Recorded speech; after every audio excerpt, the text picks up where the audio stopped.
So the acting parts are kind of hokey, but it does illustrate like in real time what this would be. Like somebody like lost on their phone as this chick he likes is like looking for someone to talk to, and he's like lost on it. So it's just a little acting scene, but it's just like one possible reason why you're getting lost on this. Instead of talking to your neighbor on the bus, you're like, it's like, and these are the light problems. You know, when I moved to New York, I was like, how do you make friends? And my friend was like, go to a bar, order a beer, drink it at a regular pace, order another one. Midway through the second beer, you'll be talking to someone. Yeah. That time is done. Is it really? Yeah. You look up to talk, they're down on their phone. And then they look up, let's talk, and you're on your phone. And you just keep missing the connection. It's like, boy, I haven't been to a bar in a while. That's depressing. It's depressing. Yeah. No one's open to meeting new people. And hostels in like Southeast Asia are still, I hear they're slipping, but like it's still that they can't afford an internet plan. So yeah, for a while I got rid of my smartphone. I had a flip phone for a while. And so you're like Ted Kaczynski level anti-tech. No, I'm on a smartphone now and it's ruining my life. How? I'm not present. I'm wasting time. No, that's right. You look at your time used on an iPhone, it tells you. You think they cover it. If it's over 45 minutes a day, it's too much. And it's for most people, it's between 4 and 8 hours every day that you're wasting. 8 hours is sleeping, 2 hours is eating. So that's 10. So you have 14 hours left. And 4 to 8 of those are staring at a fucking screen. We're all losing it. We're all losing our lives. You should just be calling a friend. Do you call friends? Sometimes it's fun when you have old friends when you like text and they text back, and then eventually they call, I can't do this anymore. We'll just talk it out. And you're like, this is what it should be. So when I had a flip phone, it was this, you know, you'd miss the button, you'd miss the T, and you have to go around again and keep hitting it till you get the right letter. And it takes forever to text. Anything over 2 sentences, I'm just going to call you and deal with it. So you don't text? No, I'm on a smartphone now. So now I text constantly. But when I had that flip phone, it was fucking, I gotta fucking do it. I gotta fucking go back. Why'd you get off it? I was promoting something and I thought I had to, and it fucking ruined my life. It's the worst. So you've actually taken breaks from the internet? Well, so when I went to Southeast Asia in 2017, I changed all my passwords to my email, Instagram. I think I still had Twitter back then. Email, Instagram, Twitter. What else is there? Facebook. I changed my password to this. I just went to the computer and I cut and pasted that, sent it to a friend, and I said, do not send me this. Wow. My password is like, just a 17 syllable, whatever. I was like, don't send me this. I don't want it. I'll get it when I come back. I don't want to be able to get in there. So you didn't look. So I had no access to Facebook, no access to Instagram, no access to email. And then I left my phone at home. I called an Uber to the airport and then put my phone on my desk, closed it. And then I got an Uber and went. Really radical. Why'd you do that? It was the best. It was the best. But why'd you do it? It's like not something you do accidentally. No, it's not something I do accidentally. That was the first time I've done it. I've done it since a couple times. I went to Guatemala for 10, 12 days. And I was like, I'm not bringing my phone on my computer. You're just way freer. You're more social. And I don't want to be connected to America. I just wanted to be like floating, I just wanted to be like, that's this level of freedom. Can you follow the dead for a while? Yeah. Pre-internet. Yeah. I found my wife pre-internet. Really? Yeah. What, was just like a regular mail-in thing? Yeah, just ordered her, wow. Right from Saigon. With no reviews. No, I went to high school with her. What a time. But I was trying to explain to Rogan about leaving. And I was like, buddy, I don't know how to express it. But like, there's this level of freedom. It's like a second level of like, hey, I'm in wherever. I'm in Southern Vietnam. And I was going to go to the north, but I was getting sick of white people. And I just like, where there no white people? And it was like Chodok. It was like Southern small town. And I was like, I'll go there instead. Just the ability to just swap. Someone's like, I heard there's a good hike in Myanmar. You can, okay, we'll do that instead. And just like, you're just floating, meeting people, talking, interesting talks. And you didn't feel helpless or afraid without a phone? 100% afraid. Really? Oh, yeah. I mean, I almost came back right away. I was like, this was a mistake. The dopamine dropped, from being on there. That's what they're trying to, get you on there. So that dropped, and I'm like, I'm not getting my fix. I was going through withdrawals. Really? Yeah. And I was like, this was a mistake. I was like, I'm not going to make any plans. I decided a region, Southeast Asia. It was cheap. It was going to be that or South America. So Southeast Asia seems so foreign.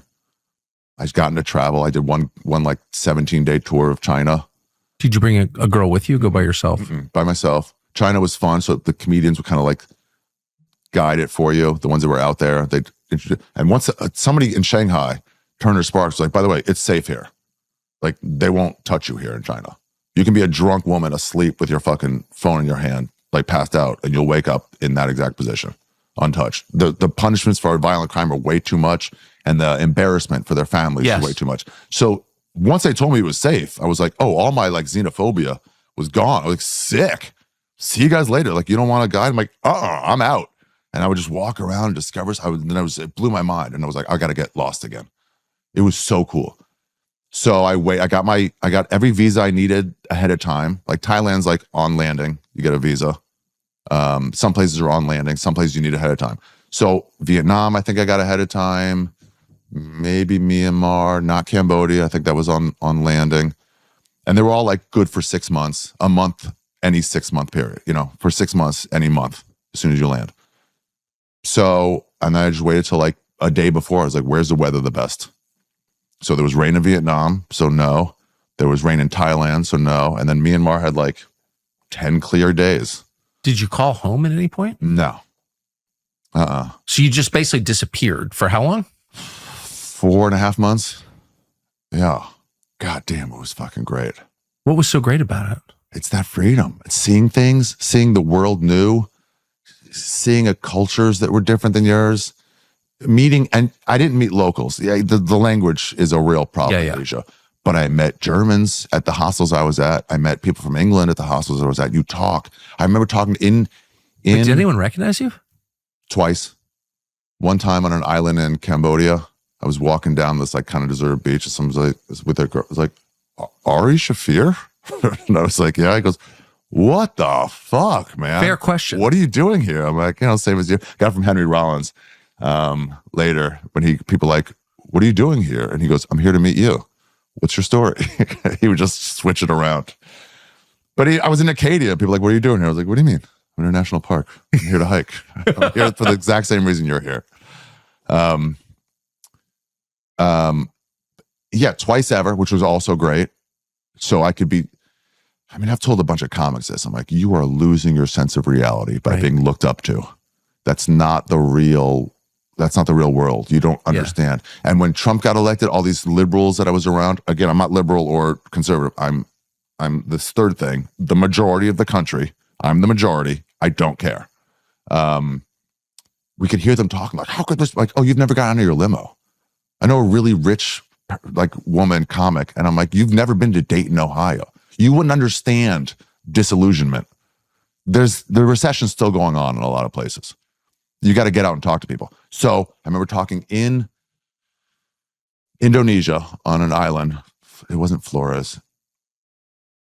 I forget.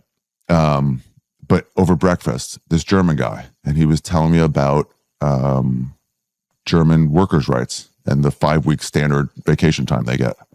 And I was like, what do you mean? Like first year out of college? He goes, yeah, 5 weeks. I don't know. You do better after a while. He's like, how much do you guys get? I'm like, 2 weeks and you're expected to not take it. And he was like, oh, and I'm like, what the? So that kind of like talking to people makes you like realize, oh, some shit, that's wrong. Well, you learn more about your own country, good and bad. Mm-hmm. I mean, you're in some places and you're like, God, I wish they did it the American way. Right. 100%. And in other countries, you're like, I wish we did that. Yeah. Oh, I mean, when I got home, I noticed the first thing I noticed getting home was like the toilet paper in my country is so fucking soft. Oh, it's superior. It's like God takes a cloud and just wipes your ass. It's like Angora. Yeah. And I learned to appreciate that. Yes. Yeah. It's like Angora. Exactly right. But it does feel to me, I mean, having had, a pretty failed educational experience, but that you learn way more from a month abroad than you would in, say, a year in college. The gap year. I met these 4 or 5 Canadian chicks, 18, in a city in Myanmar. And we're all just talking. Everyone's talking. Everyone's so friendly and inviting at hostels. Everyone's like, they'll see you. They're not ageist. They're not sexist. Nobody even pays for a woman's drinks. They're like, no, my money is my time I have left out here. I saved up 10 grand if I buy a drink for anybody. And it's not expected. The equality level is crazy. But they're like, you want to play cards? You know cards? We're playing a game. You want to sit in with us? There's not like, who are you? They just don't have it there at hostels. And I was talking to these Canadian chicks and they were like, we're on gap year. And I was like, oh, we don't get gap year in America. No. But they're like, we don't get gap year. We just took a year off. It's not a thing. It's not part of the curriculum. I don't know why we don't do it more. In between college and high school and college and grad school, that's a year to yourself. So, but weren't you worried about coming back to 70,000 text messages and emails? And yeah, a little bit. My manager at the time was like, what if something big comes up? I'm like, I don't want it. Tell them no for me. She's like, what if something you'd want? I'm like, I want to do this. I want to disappear. Tell them no. I'll just have missed it. What if there's an emergency? What emergency? What if your dad dies? Then I'll mourn when I get home. I don't need to mourn at the right time. Why did you do this again? What mental place was I in when I did it? I was kind of having a fight with Comedy Central. They wanted me to work nonstop. Oh, you understand this. Yeah. They wanted me to work nonstop. I wanted some time off. That friend Duncan who fucked me over with my name on the internet, with my number on the internet, didn't fuck me over. It was a fun prank. I mean, he used to leave also like glasses of piss in my fridge. So like whatever. When I say fuck me over, it's in the most respectful way. But that's not a respectful way. You're in the fridge. Is not. No, that's not respectful. I did it to my friend Bobby Kelly. He was the one who called. I pissed in a bottle and put it in his fridge. He's like, what if my wife found this? I'm like, right? You would have been in a lot of trouble. What we saying? So you're fighting with. I just wonder Comedy why. Central's like, you got to work, and I'm like, it takes me 8 months to edit this like storytelling TV show that I was doing with other comics, and I'm like, I need some time off, and they're like, no, we got to get back to another season. So Duncan was like, well, you want to see the world, and this company you work for wants you to not see the world.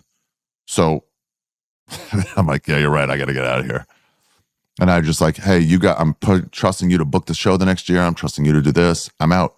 Handle it as best you can. But it might get fucked up. You ever read The Fountainhead? Yeah.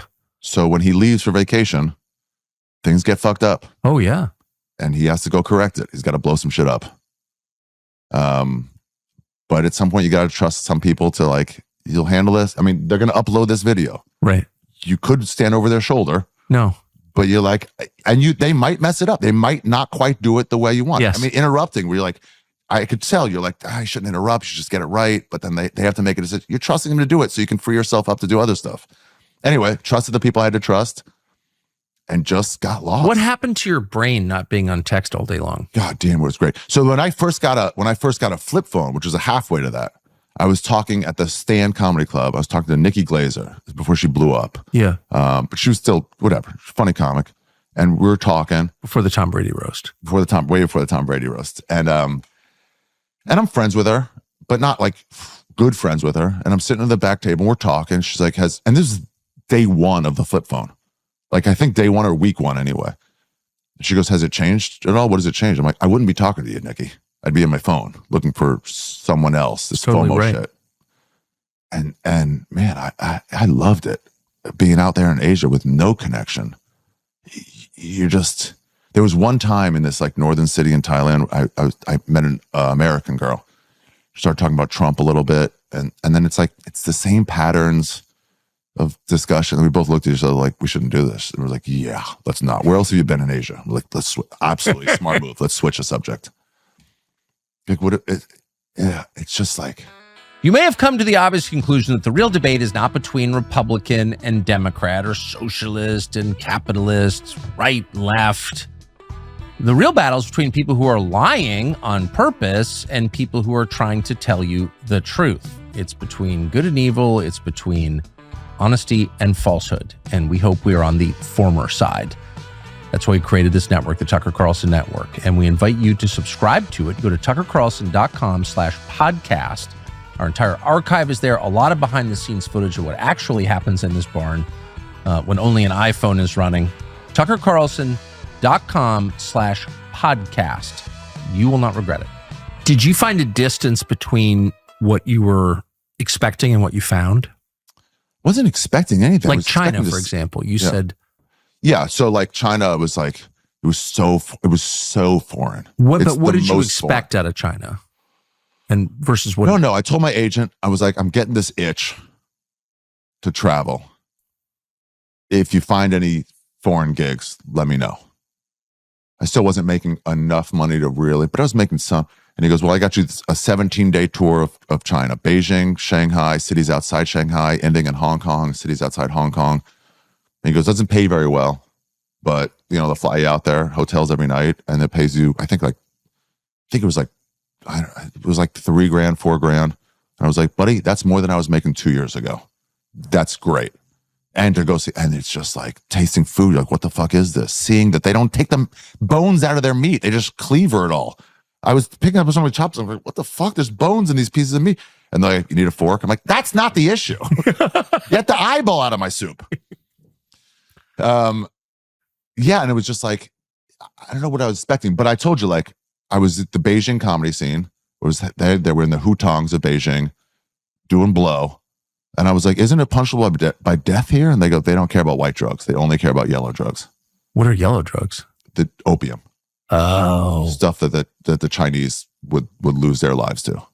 They're like, you guys kill yourselves with coke. We don't care. We don't do that. So it doesn't matter. You can't import it, but if you do it, they'll just... Somebody actually in the Beijing thing got caught with coke. They stamped a passport, never allowed to return, and sent them home. She went home, steamed out that part of her passport, went right back. And they don't have computer systems there. So it was like, welcome to China. But anyway, we're doing coke in the hutongs, having a good time. And then we're walking around, and it was like 3:30 a.m. It was hot. This was like in June, I think. And went to a bodega and bought like a 20-ounce like Heineken. And I'm like, you can't do that where I'm from. You can't buy a beer at night and walk around with it. But they're like, as long as you don't skull anybody with it, what's the issue? It's like having a knife. If you stab someone, that's now a weapon. If you just have it to like whittle, it's not a weapon. Right. And then there's like, so it's like, oh wow, you can do these fun. And then my friends were like, can you get on Google? And it's like, no, you cannot. You cannot search anything. But that's not a problem for you. Yeah, I mean, I still want to find out like where's a good restaurant in town. But I have more fun just walking and finding a good restaurant. It's like discovery is. So in other words, it sounds like it was freer than you thought it was. So free. And then you learn how to like adapt and overcome. They tell you to take if you're in a hotel, this is early, I'm better at it now. They tell you to take a business card from the hotel so you can show it to someone who does not speak English, get me home, to a cab driver. Did not. It was World Cup. And we're all at a bar watching it like 2 a.m. So I was hooked up with this chick who was there. Chinese? Out. No, although I did hook up with a Chinese chick. She took me home and their dad came with a fucking bat and chased me out. No way, nutty. Actually? Yeah. It was pretty fucking nutty. Yeah. But no harm, no foul. Nothing happened. But so you scampered out. Oh yeah. Yeah. Like putting on your pants, running, It was so fucking fun. But then I had to like get this cab home after World Cup and making out with this chick. And then I was like, the Sheraton. He's like, well, I mean, I may as well have just been bah, bah, bah, bah, bah, to him, and I'm like, the Sheraton. That's Chinese, by the way. Yeah. That's pretty close. And then I remembered like, fuck, he's like, no, I got to get out of the car. Torrential rain. And I'm like, fuck, I'm soaked to the bone. Another cab. The Sheraton Hotel, no understanding at all. I'm like, fuck. And then I'm like, it's near the train station. So another cab. And I'm like, choo, choo, choo, choo, choo, choo, choo. Ooh, ooh. He's like, he said something. And I'm like, sure. And then until we got close enough to the train station, I'm like, forget that. I see it. Sheraton, that. But you just figure it out. My flip-flops started breaking that was that first trip. But in Indonesia, they started breaking and I couldn't find 11 and a half size shoes. People don't come that big in that part of the world. So they don't have GMOs. Looked and looked and looked. In Cambodia, found like a bunch of 10 size, flip, and they're like, they'll stretch. I'm like, the bottom doesn't stretch. It's the top that stretches, exactly. And not a size and a half. Finally found some Quicksilver one in like a real store, and they broke. They were fake. They broke pretty fast. It kind of flopped, whatever. And I was like, I was going to throw them away, but I'm like, oh, I can't I won't find more shoes. So you're like, I have to fix these shoes. So you just go look for super glue. You just learn to overcome situations. The bus is gone. What do I do? How do I talk to people in another language? It's so fun. It's just getting places. By the end, I ended in East Timor, and I was like, I should learn some of the language, some Tetum. I talked to a Italian lady in Indonesia, and she was really learning Bahasa, Indonesian. She was like really good at it, like actually learning. She hear a word, she's like, what's that word? And you write it down. It was kind of inspirational. So I was like, I got to do that for East Timor. So I could get by. I'm like, place to sleep. I knew how to say that. If I remember anything. Fatem Descansa. It was like a hybrid of like Portuguese. I can't fact check that for you. Yeah, thank you. Yeah. So you'd go to a small town. I'm like, Fatem Descansa. And they'd point you to some place and you get closer. Like, Fatem Descansa. They're there and you're like, Fatem Descansa. Like, yeah, come this way. And they'd feed you and give you a place for $5. You know? What's Myanmar like and why is it no longer called Burma? Do you know? I don't. Oh. So they got a bunch of bad press from human rights violations. Yeah? Like, change the name. Is that really why they rebranded the whole country? Yeah, they moved the capital to the middle of nowhere so no one can protest. It's like moving DC to 2 hours outside Wichita. Really? Who's going to go there to protest? Only the hardcorest people. You know? Did it feel repressive? No. Because it was only certain regions. And foreigners are not allowed to stay in those regions. So it didn't really come up. They're also not allowed to rent motorized vehicles. Foreigners aren't. Yeah. So they had e-bikes. They just worked their way around. So they had e-bikes in like Bagan and places like that. You can rent an e-bike. Just an electronic bike. They had to like, it's like a, motorized golf cart versus a electric. But there was one time we saw there was a bus. It took you like this way from Inle Lake to maybe Mandalay, I forget. And it took you like way over here, then all the way back, like this route. And me and a couple friends like, it's like 3 hours this way or 6 hours, but it's like 17 hours this way. It's like, nah, let's just get our own way. Let's not take like a bus. Let's take like little shuttles and stuff. So we did. We stopped halfway in. We're like, let's get out of here. Some fucking tiny town. It was cool.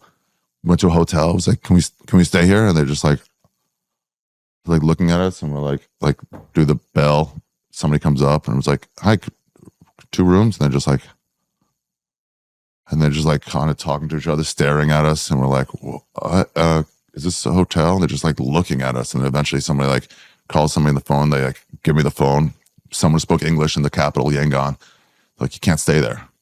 Foreigners can't stay there. How'd they know you're a foreigner? Long nose. One of the buddies I was with there was like, I don't want to take he's a photographer. He goes, I don't want to take my camera because they'll know I'm like a tourist. He goes, you're a 6'1" white guy in Myanmar. They're gonna know. She goes, you can't stay there. You just got to turn around. I'm like, no, we just came. She goes, you got to go south. I'm like, we just came from south. We're going north. She goes, no, you can't. I'm like, the bus, we're off the bus. It's gone. And I was like, well, can we stay at a fucking monastery? Because like they sort of have to take you in. And she just started laughing. She goes, you can't stay in the region. And I started like, I'm pretty good at playing pretend. So I was pretend poor while I was there. I was just like, whatever you guys' level is, that's me. So when they're bitching about a $2 more expensive hostel, I'm like, I know, right? I could like sell it to myself. I know it's the common people. You could call your father and he'd like end it all. But I just ignored that. So I'm like crying. I'm like, but we can't go south. We're going north. I don't know what to do. And she's like, all right. So she goes, we'll call a local minister to come and talk to you. He came in and he's like, all right, we found another hotel that you can stay in, but he's doing you a fucking favor. This isn't allowed. He's helping you. I'm like, okay. And then we're there. We're walking around. My buddy shut down the market by just being white and walking through. It was like the parting of the sea. They're all doing their work and they're like, what the fuck is this guy doing? With love and admiration or fear and loathing? It's like if you see somebody 7'8". Yeah. It's just weird. Yeah. It's just like, what? And you've never seen a white. It's crazy. They're like, can you take a picture? All through Asia, can you take a picture? I'm like, yeah, sure. Do I'm like, no. I want to be on your camera. I want my image to go back to America. I think it'd be so cool. You know, "Here, hold my baby. Let me take a picture of you holding my baby." It's crazy. Every black guy I know, they're like, "Can we touch your hair?" No, they wouldn't ask. They would just touch their hair. And he goes, "Excuse me." They're like, "Right." And it was nuts. But so we stayed at a place. Then we started walking. We're just touring around. We saw a statue on maps.me, like a maps app. It was like statue. So we're like, all right, let's go to the statue. It was near an army base, like a junta base, which is like they have rebels there in these regions. And some of them work with the government. Some of them are against the government. Some of them have deals with each other. I don't fully know. I wasn't there for the government. Anyway, we're there, taking a picture, hanging out. 6 or 7 army people with machine guns come out, went right at us. "What are you doing here?" "Nothing." "What are you doing? You taking pictures of that?" Like, "Yeah, it's just a statue. Give me the pictures. Let me see." "Delete them." "Where's your passports?" Like, "I don't know. They're back at our hotels. Let's go. Let's go see them." And they just led us machine gun style back to our hotel to get our passports. It's just, this is a no foreigners region. And was there, anything worth hiding there that you saw? No. There's not like a secret nuclear program or anything. No. It was just some poor people with like makeshift guns and like, yeah. And then we got back and the people there were like, "What? Why? Let's play soccer." We all tried to do the hacky sack soccer thing. They loved it. I got violent diarrhea and food poisoning there.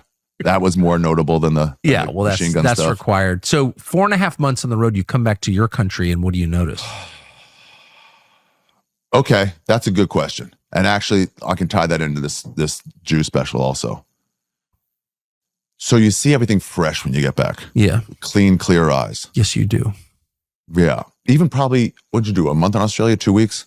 Yeah, 2.5 weeks. Even that amount of time, for if sure, you're off, is enough time to be like, oh, it's just forest for the trees for a moment. And it was a little overcrowded. Yeah. The cities, even DC and the metro, I'm like, this is too industrial. Yes. I went to visit my parents first, surprised them. They were like so stoked. They haven't talked to me. I went right to them. I just walked through the door. I was like, "What the fuck?" Yeah, it was really nice. Yeah, it's overbuilt, but also very clean. But then also I was in France. I took a writing class in France, and I got back. Beautiful city, Paris. Got back to New York. I'm like, there's writing on every surface here. Someone has graffitied every. This city is disgusting compared to Paris. Like the whatever arrondissement. And Paris is pretty disgusting. Yeah, but that old town, you know? Yeah, no, it's great. It's like, parts wow, of it look are at great. this. Yeah. And then it's like, ugh, why is everything written on? Why is everyone sign their fucking name on every fucking surface? But so you notice those things like that, you don't notice. So I'm trying to remember what I noticed there. It was just a lot of anger, a lot of hustle and bustle. Toilet paper was soft. Did it seem angrier than when you left? Well,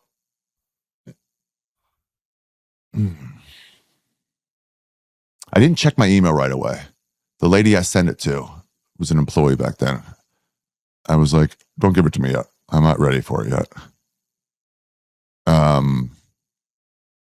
And then I did, and it was like, fuck, it was overwhelming amount of requests I would need, and people asking for things, but even to weigh in on this or that. I'm like, God, a lot of fucking tasks I didn't realize. Yeah.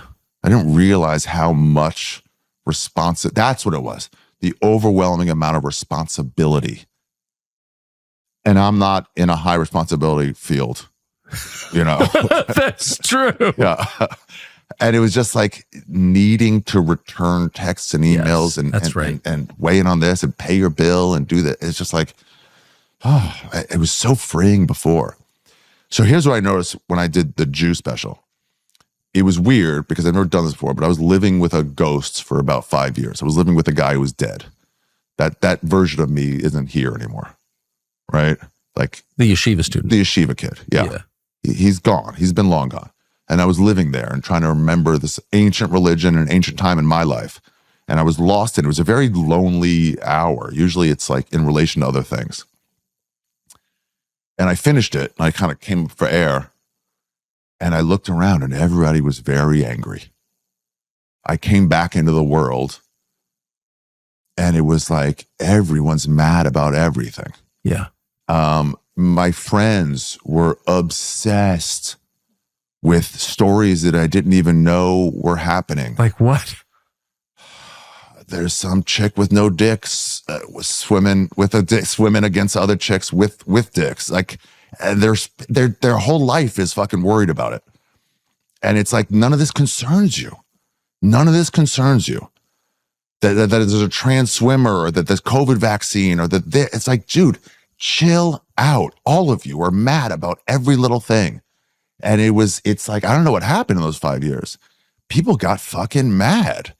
I just came up and I was like seeing it. It wasn't like, when a kid, you see a 10-year-old, you see him 5 years later, like, well, you got so fucking big, or 5 to 10. Yeah, other people's kids. Yeah, but if you see him every month, exactly. you don't notice it.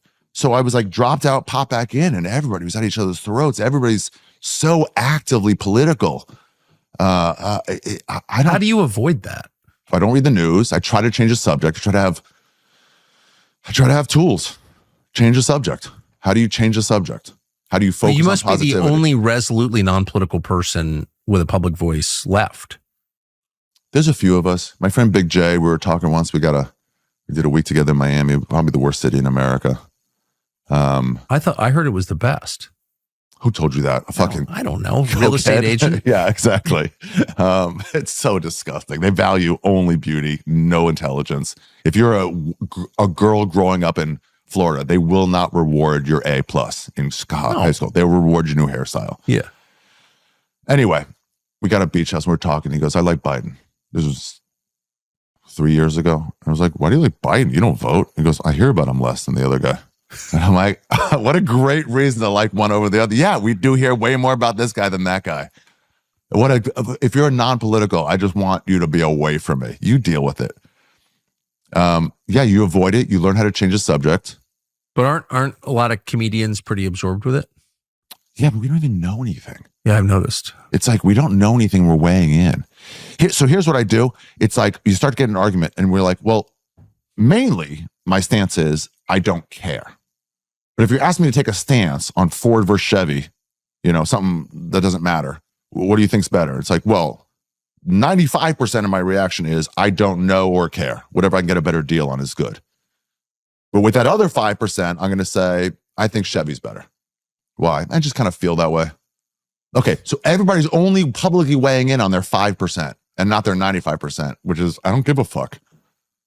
No one cares about women's college swimming. No one's ever cared about women's college swimming. You don't think so? No. I didn't even know it existed. Shut the fuck up.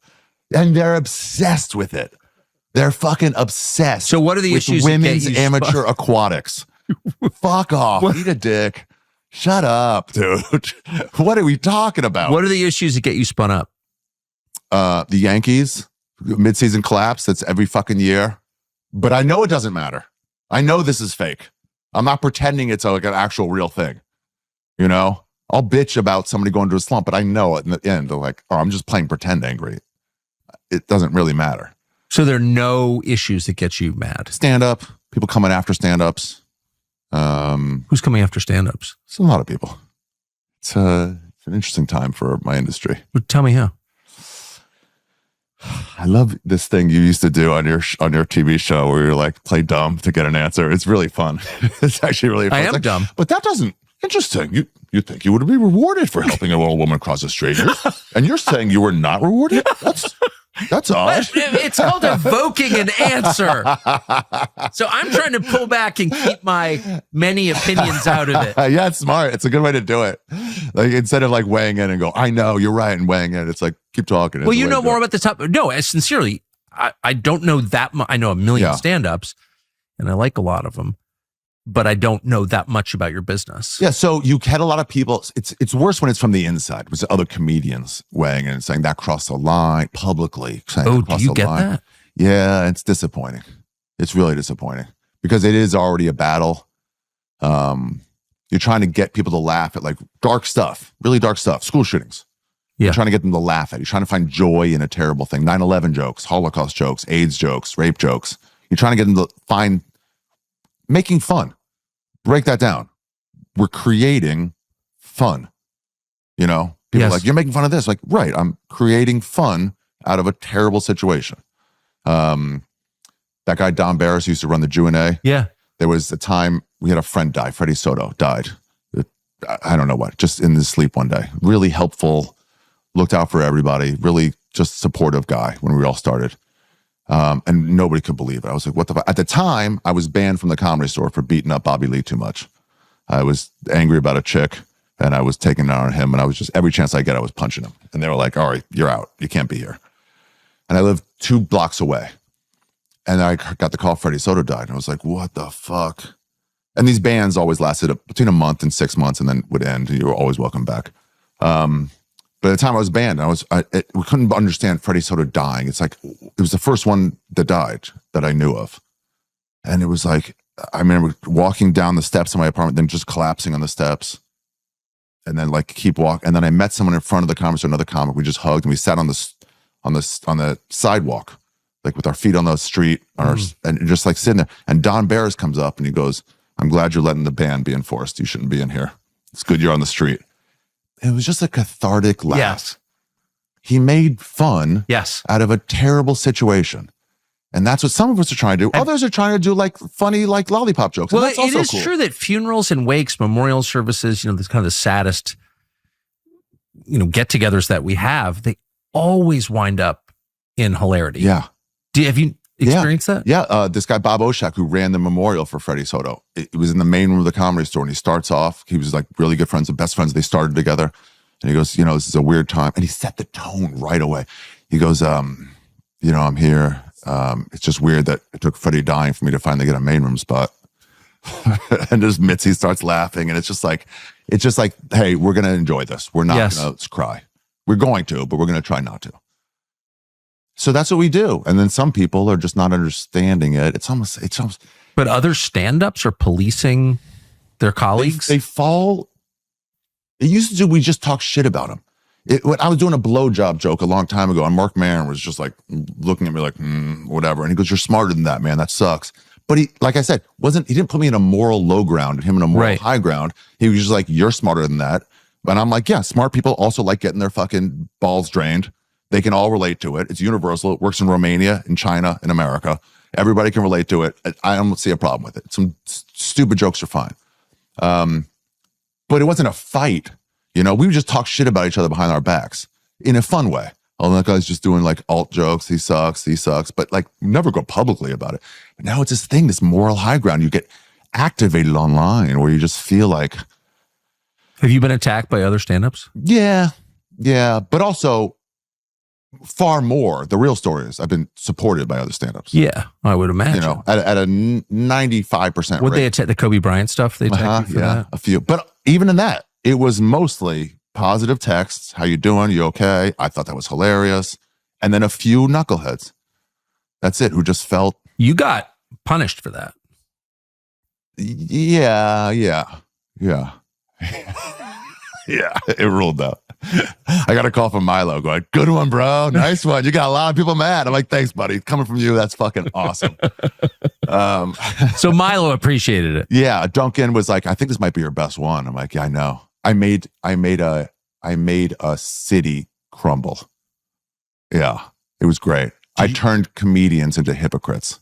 They were all like, if you don't like a joke, just walk away. And now these same guys, because they live in LA or they were black, they were like, this is going too far. I'm like, ha, you have no ideals. I found your fucking, it's all, just walk away if it's a rape joke. But if it's a fucking about one of your heroes, you're like, well, no, I don't like it. You've never been triggered. Now you're triggered. Now you understand those people walking out. He's screaming as they walk out. It's also helpful for the rest of us to know who they are, the phonies. Yeah. It's just like. Did you get dropped by your management for that? Manager dropped me. She was also getting death threats at home. Because you made fun of Kobe Bryant. Dude, Laker fans are retarded. They're not smart people. They've only had winners, so they don't understand what struggle is. They're dumb. They're bad people. They're Laker fans. So when she called you, what'd she say? Your manager? She was like, I think she might have texted me. She's like, I think that's the end of the road for us. But I'm getting these like, they're saying they're going to come to, but they doxed her. They're like, I'm going to come to your house and rape you. It's like, ugh, don't deal with that. Get out of here. What are you guys doing? They upped it. At that point. I never seen them up it like that, where instead of going after you, they'll go after other people, like your loved ones, to try to hurt you. And it's like, well, what did they do? What do you do? It's just idiots, online going, it's like, they're all playing, they don't even, if they actually saw someone, they wouldn't do that. You know, they actually, nothing actual in real life, by the way, zero, only online stuff. Really? And I tried to calm everybody down. I was like, guys, I've been getting death threats for 2 decades. This isn't real. This is gamer talk. This is just gamer talk. Well, that's true. Yeah. The best one was this guy was like, if you come to North Carolina, I'll kick your fucking ass. I swear to God. And then an hour later, he wrote back. He goes, okay, I see you're in North Carolina right now. But if you come to Greensboro, North Carolina, I'm going to really kick your ass. I'm like, no, you took a shot already, dork. You took your shot. Shut up. If I ever see you, I'll kill you. I'm like, my tour schedule's there. Have some fucking ideals. Come get me. Do you worry about that? I used to in the very beginning. But it was never even a fuck you in person. It was never even a like, shut up, fuck you. It was never even that. Let alone actual danger. So you've never had anybody come to your house or hassle you or anything like that? No, but online, and they went after other people. And so then, but no one, I was never punished from any moral. Your manager stance. shouldn't drop you. I mean, I feel sorry for her hearing about it, that she got threatened. Yeah. But you're paying this person to have your back in moments exactly like this, right? Yeah. Right. Yeah. So to abandon you in one of those moments is pretty much the greatest dereliction of duty imaginable. Yeah, we're not really friends anymore. Yeah. Yeah. Yeah, exactly. Like this is the time to What's the whole point, help, right? Yeah, help me through this. Yeah, it's not when you're like, oh yeah. And then my producer pulled out because they were like, I was going to do that special. And then he was like, oh, I can't do it. Because he was in LA. LA people thought it was the end of the world. And I was like, what? No, it's nothing. I even had an Uber driver. I came back from Charlotte. I was doing a gig in Charlotte when it happened. And I came back, sat an Uber driver, and he was talking. He was like, did you hear about this Kobe Bryant guy? I was like, yeah. He goes, I was like, what do you think about it? He goes, it's just weird. I don't know. It's like, it's sad, but like, it's him and his daughter and then 7 other people. They don't seem to give a fuck about those 7 other people. And I'm like, right, Riley? that's fair. You got it. That's where these jokes are. When some celebrity dies and I'm mocking them online, it's because like you guys value celebrity life over a normal life. Well, you 7 also other made people a died. pretty biting point, I thought. Well, I'll just tell you my reaction, Yeah. which is I never criticize anyone when he dies. Okay. Right. So there's that, but I'm not a stand-up. But I thought you made a totally fair point. I'm not against Kobe Bryant, but he was credibly accused of rape. Yeah. They hassled the woman until she dropped out, Mhm. right? Started spreading rumors about her. 7 other people semen inside her. It was like, no. During the trial, right? And Stuff we wouldn't hold by today. he admitted that she never gave consent, but he implied non-verbally that there was consent and that he strangled her. So like there was something there. His words. Although at the time I didn't realize, I now know she does not think she gave me consent.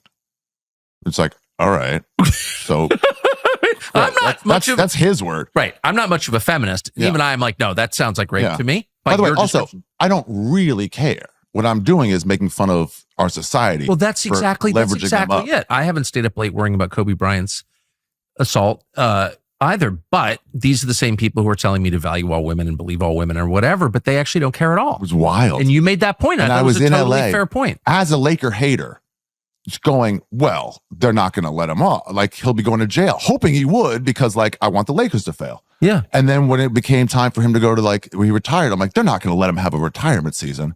The women of LA, the liberal fucking women of LA are never going to let this accused rapist get through his fucking victory lap without mentioning it. And they were so cucky. They just were like, no, we don't go after black people. We only go after white people. That's just the way it is. So this has been brewing inside you for a while. Well, I hate the Lakers. I just like, whatever. I had a bit on an old album of it was called #FuckTheLakers. And I was in Denver and I was like, oh, this is where he fucking raped that chick right here. Did people laugh? Yeah, of course. Why do you hate the Lakers? Well, I don't really. It's just fun. But it's because they killed comedy shows in LA. Every time they're in the playoffs. It'd be up 3-0 in the first round. And a game, when they'd be the 1 seed against an 8 seed, and you'd have a show and no one would show up because they all had to watch the fight. These bandwagon fans had to watch the fucking Lakers. Oh. Ugh. So I'm like, I fucking hate the Lakers. Nobody hates the Clippers. No. You know? So it's like, so you just like lean into it. Like my number 1 team is anti-Lakers. That's totally fair. Number 2 team is the Pelicans. Yeah. When you tell jokes in China, Yeah. do you tailor them to a Chinese audience? And like, what's a funny joke in China? So anywhere else, you get halfway through a joke and realize, shit, you're not going to understand this reference. Like, you don't even think about Like it. a dog eating joke or something like that? No, you don't do that. They were just like very clear, do not make fun of the government. And I was like, okay. And they're like, listen, we're going to tell you twice because I know you're a comedian. We're comedians. We can tell you that. It's going to make you want to do it. Don't do it. We'll get shut down. There's a chance you get arrested. There's a chance we get arrested. Don't do it. It's not like it won't work. It's going to be painful for all of us. And I still did one anyway. I was like talking about anti-government at the time. And I was like, my country needs a fucking Mao to come fucking murder all our senators. And they were like, whoa. And I was like, no, it's pro-Mao. It's pro-Mao. And they're like, dude, change the fucking subject. Yeah, but anyway, that Kobe stuff, some people just like weighed in and got mad. And they were like, he shouldn't say this. I was like, fuck off. Wait, other stand-ups said that? Yeah, a few. Like who? Nah. But like, they know who they are. It doesn't matter. Others were mad, but just like personally, like, dude, come on, man. Miss Pat called me. Was like, all right, you can't make fun of our heroes. Like, make fun of Dennis Rodman. And I was like, all right, or Michelle Obama. She goes, no, not Michelle Obama. I'll tell you can make fun of. But she just called and would check up on me and stuff like that. And then other people, she'd be like, fuck that fat bitch for going against you. Miss Pat rules. But like the normal people would just check on you and never say a word. You know, some people like fought tooth and nail to be like, defend me.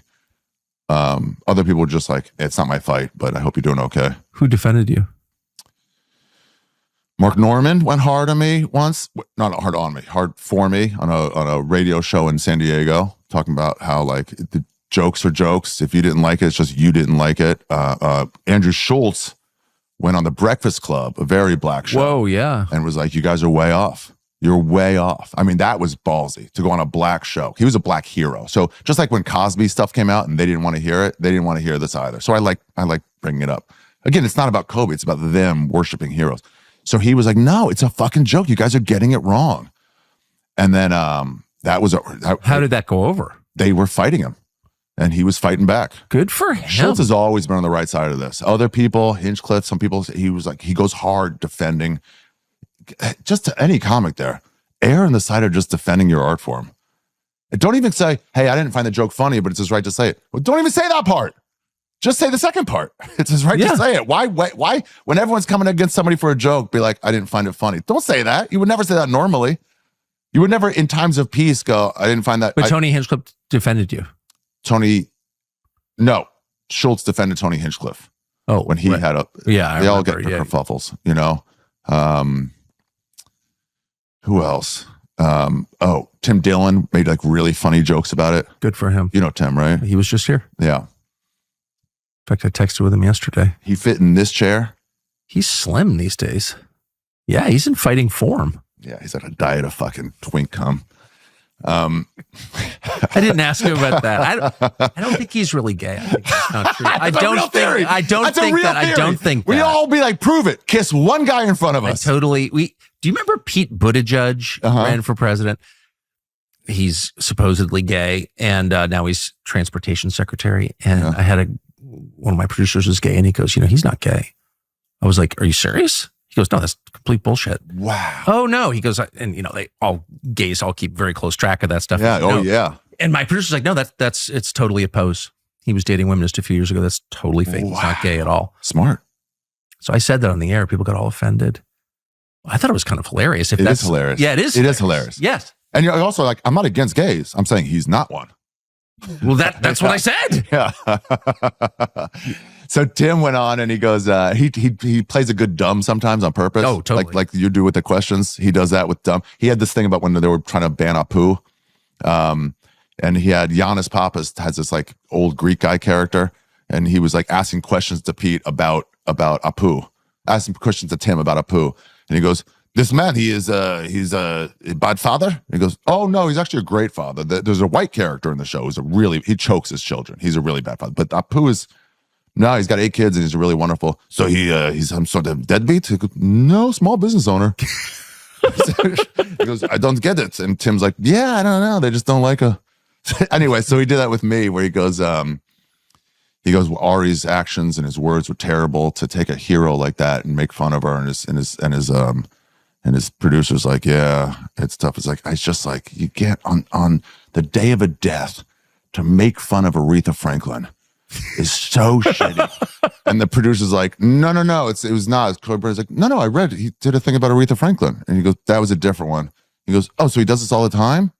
It's not about this one thing that they hear? No, he said something about Aretha Franklin. And he's like, it's not that. He goes, well, I'm pretty pissed about the Aretha Franklin thing from like 3 years earlier.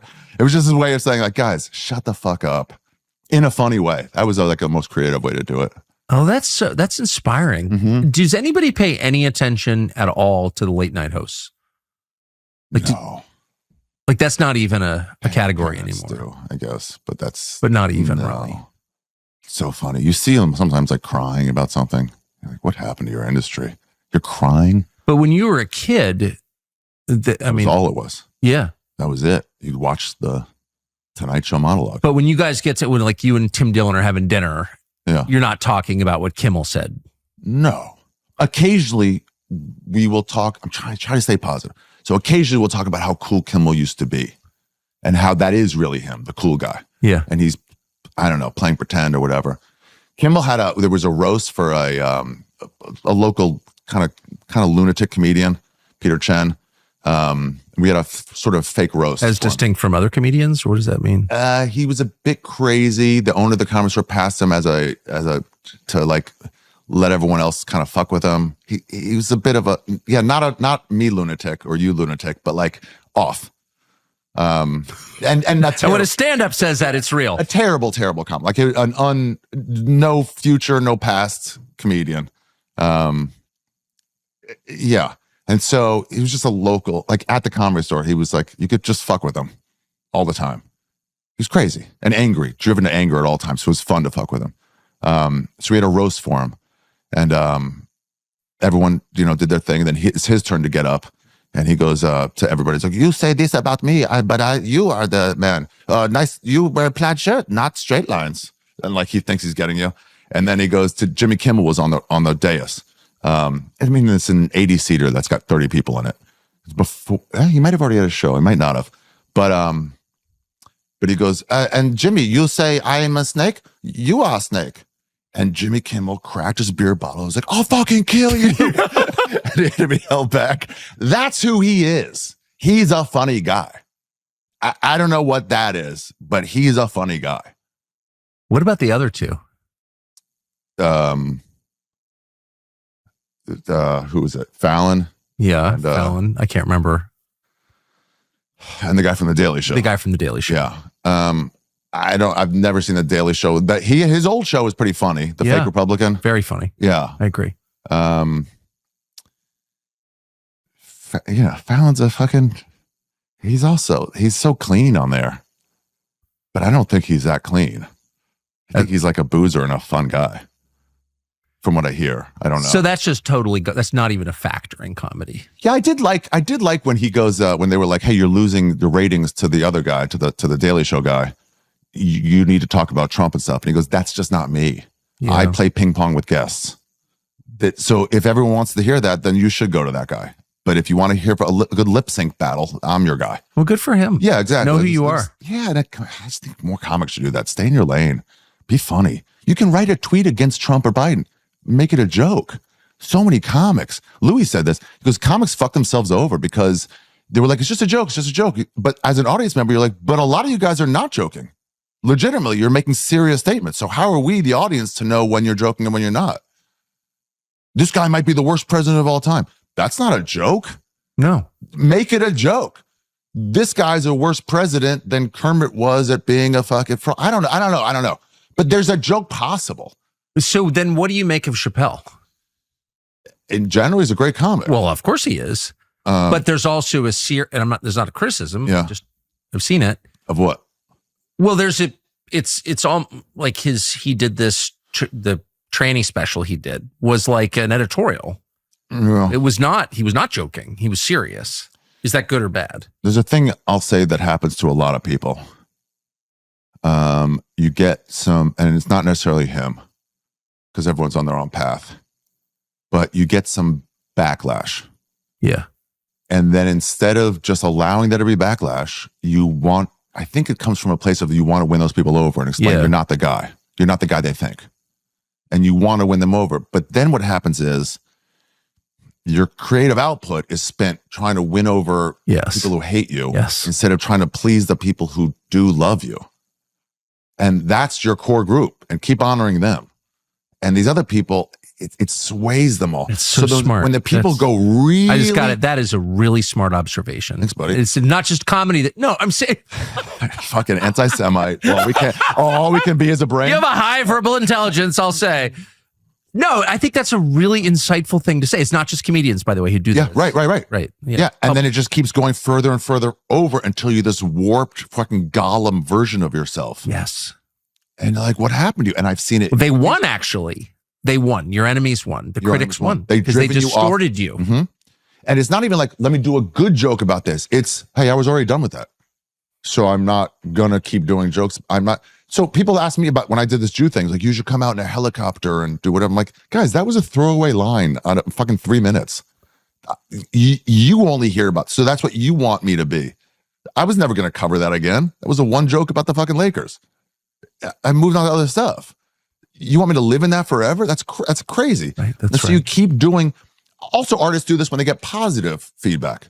Well, it's like, I do a bunch of different paintings, but this ones about deer seem to sell more. So, well, I guess I'll paint more deers.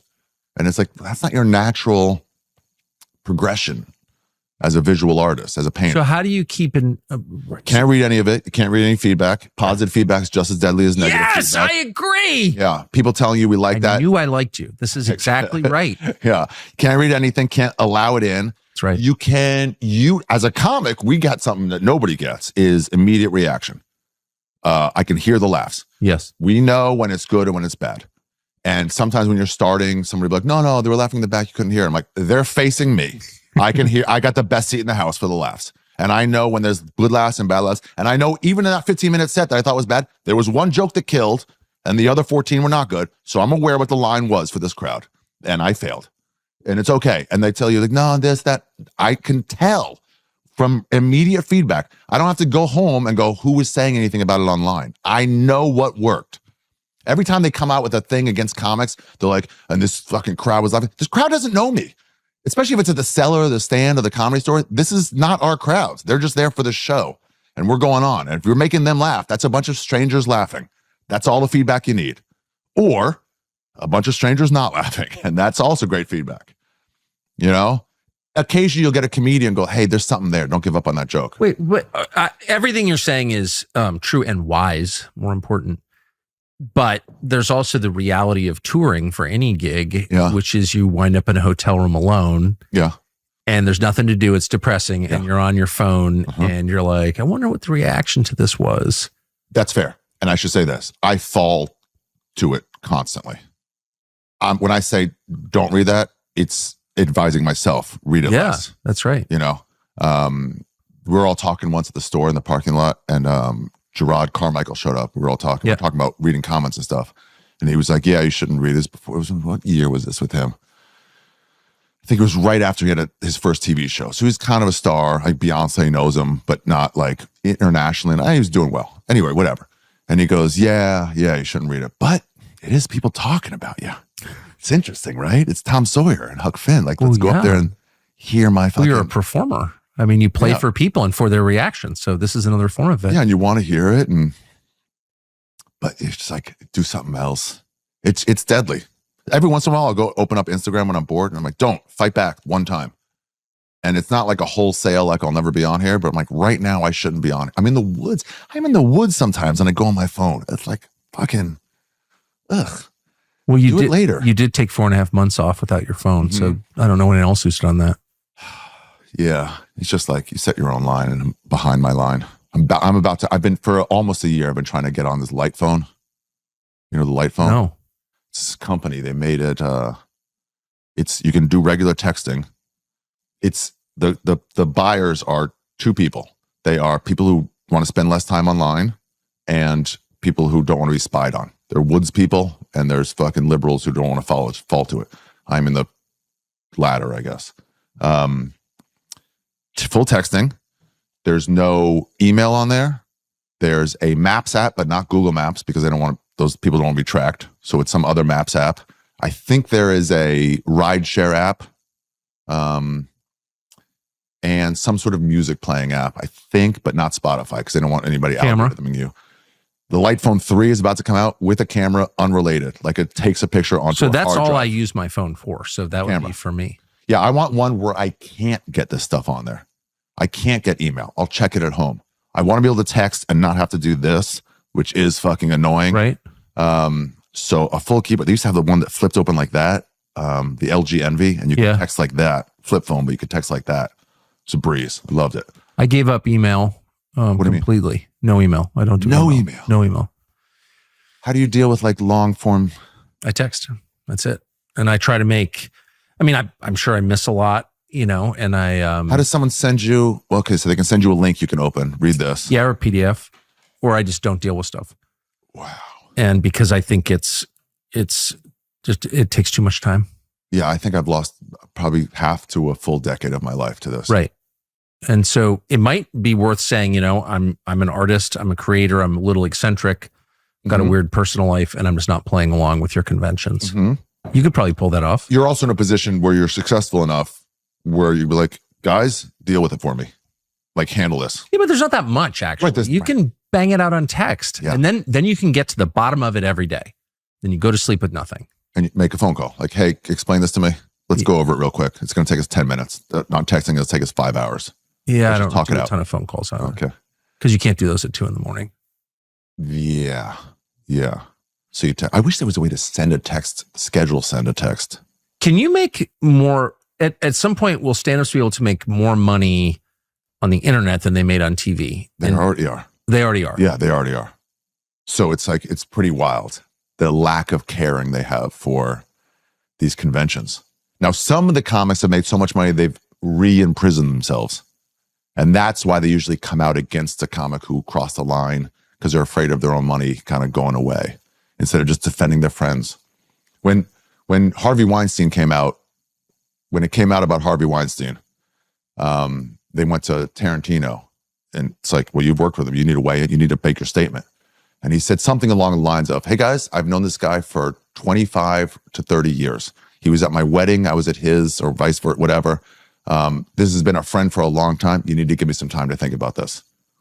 And it seemed reasonable enough, and they kind of went away. And I don't even know if he ever said anything. But what's saying anything going to do anyway? Exactly. They need more of that, but they're all scared of losing their position, so they sell out their friends. LA comics more than New York. So the more money they make, the more cowardly they become. We all wanted to do our own thing, and then this money in prison. They had these jobs. I mean, I make fun of Rogan once in a while, where I was like, I remember when he was still in LA, and I was like, hey, I'm coming to town. I'm going to go on a hike. And he goes, I can't. I got to interview some guy. And I was like, just cancel. He goes, he's coming from Australia. I got to fucking do it. And I was like, oh, for your job? He's like, shut up, all right. Oh, you wouldn't do it for millions of dollars? I'm like, no, I would, but don't ignore. Are you worried about getting too successful where you can't take 4 months off and go to Myanmar? No. The problem becomes when you have this guy and that guy where like you guys rely on me for money. Yeah. So now it's a separate thing. And that's when I didn't realize. That's what Comedy Central did to me. You got employees. Well, they were like, well, there's all these you have all these staff members. You have all these people going to shoot your show. We'll kick you out. They'll be out of work. They're not going to pay their rent, or you can comply.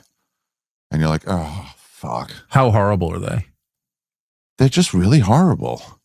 Like they are, right? I get that feeling. They're done now. They're off, which is sad because it was a good platform for comedians. I don't take any happiness in their demise. So that's actually my last question is about the new platform for comedians. Like, how central is Rogan to all this, to this ecosystem? I mean, he is the best. The amount of support he has. I mean, there's times where he goes, some big guy, some Oliver Stone wants me to have a podcast, but I can't. I have this open micer on today or tomorrow. So I'm already booked. I want to promote this open micer. Whereas everybody else would go, well, the name Oliver Stone will get more hits than this open micer. So I can't. He's just like, I'm the name. I'm Joe Rogan. So I want to put this guy on or that guy on. And this guy's funny. I want to push him to a big platform instead of like, what's going to help me book my show? It's like, interesting will help me. The casual talking about the outlawness of stand-up has helped all of us. Whether or not you've been on his show or not, he's made stand-up more popular. So now we can all just, I mean, it's succeeding on it's a crazy level. So what's the effect on a stand-up's career of going on Rogan? Well, one time is not as big as it once was, because there's thousands of episodes. But guys like Theo Vaughn launched off like a good early appearance. Tim Dillon launched off that. Dave Smith, really became well known. I know all three good guys. Yeah, yeah, and you do well on that. Joey Diaz, but like it was consistent ones.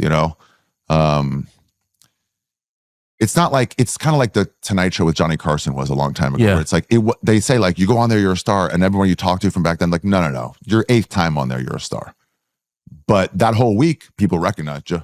But unlike Carson, I mean, Rogan makes the call himself. He doesn't have scouts in the clubs at night. Mm-hmm. Yeah, he's like, wow, this lady was, and there's someone's female open micer.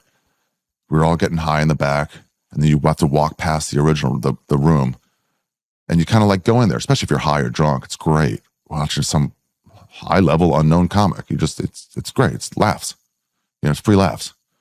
Yeah, it's like you're passing by a live stand-up comedy show on your way out of work. It's the best. And he's in there laughing. He goes, "You were great." He was always really great. Carlin was like that. He'd sit in the back. He knew who he was. And if you did well, I'd be like, "Hey, that was a really good set." He knew not to just keep that to himself. He knew what George Carlin saying good set would mean. Did you know him? I met him once. Never said it to me because I never had a good set. He didn't like your shit at all. Never had a good set in front of him. But if he was there and he saw you, he tipped me $20 to get him a deli sandwich. And I was like, "No, the Comedy Store's playing for us." "I know, it's for you." And I desperately needed it. I was poor. And Rogan was always passing money around. Really? Oh, yeah. Yeah, he kept me in business for a long time. Rogan did? I opened for him for 5-6 years on the road. Yeah, we're good friends. We're good friends. But like, so I mean, I can't pay him back. I just try to pass it. How many forward. dates do you do a year? Try to limit it to 24 weeks a year. And the weeks can either be 24 weeks? It can either be just Friday, Saturday, or like for the Edinburgh Festival, it's an entire month. It's 4 straight. How do you not get addicted to heroin doing that? That's so much time on the road. You get to be a boozer for sure. Yeah. Yeah. Heroin is always like, one time I had a thought like, I want to try it.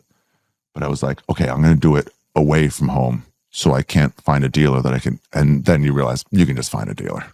If you're in New York City, you probably pull that off. Yeah. So I just haven't gotten into it. But how do you keep your life from capsizing? Sometimes it gets bad. And you're like, "Oh, I got to take that back a little." Pot also, sometimes like, "Nah, I messed up a show a little bit." Not completely. It went from an A to like an A-. Be like, cool it. Being high on stage. Being high, being drunk. You're like, let's get drunk afterwards. They asked Earthquake once, like, "Do you drink on stage?" I love this interview. And he goes, "Stand-up comedy is one of the few jobs that enable you the right to imbibe while you're at work. And I like to avail myself of that right." And they go, "Does it ever make you worse?" He goes, "Almost every time."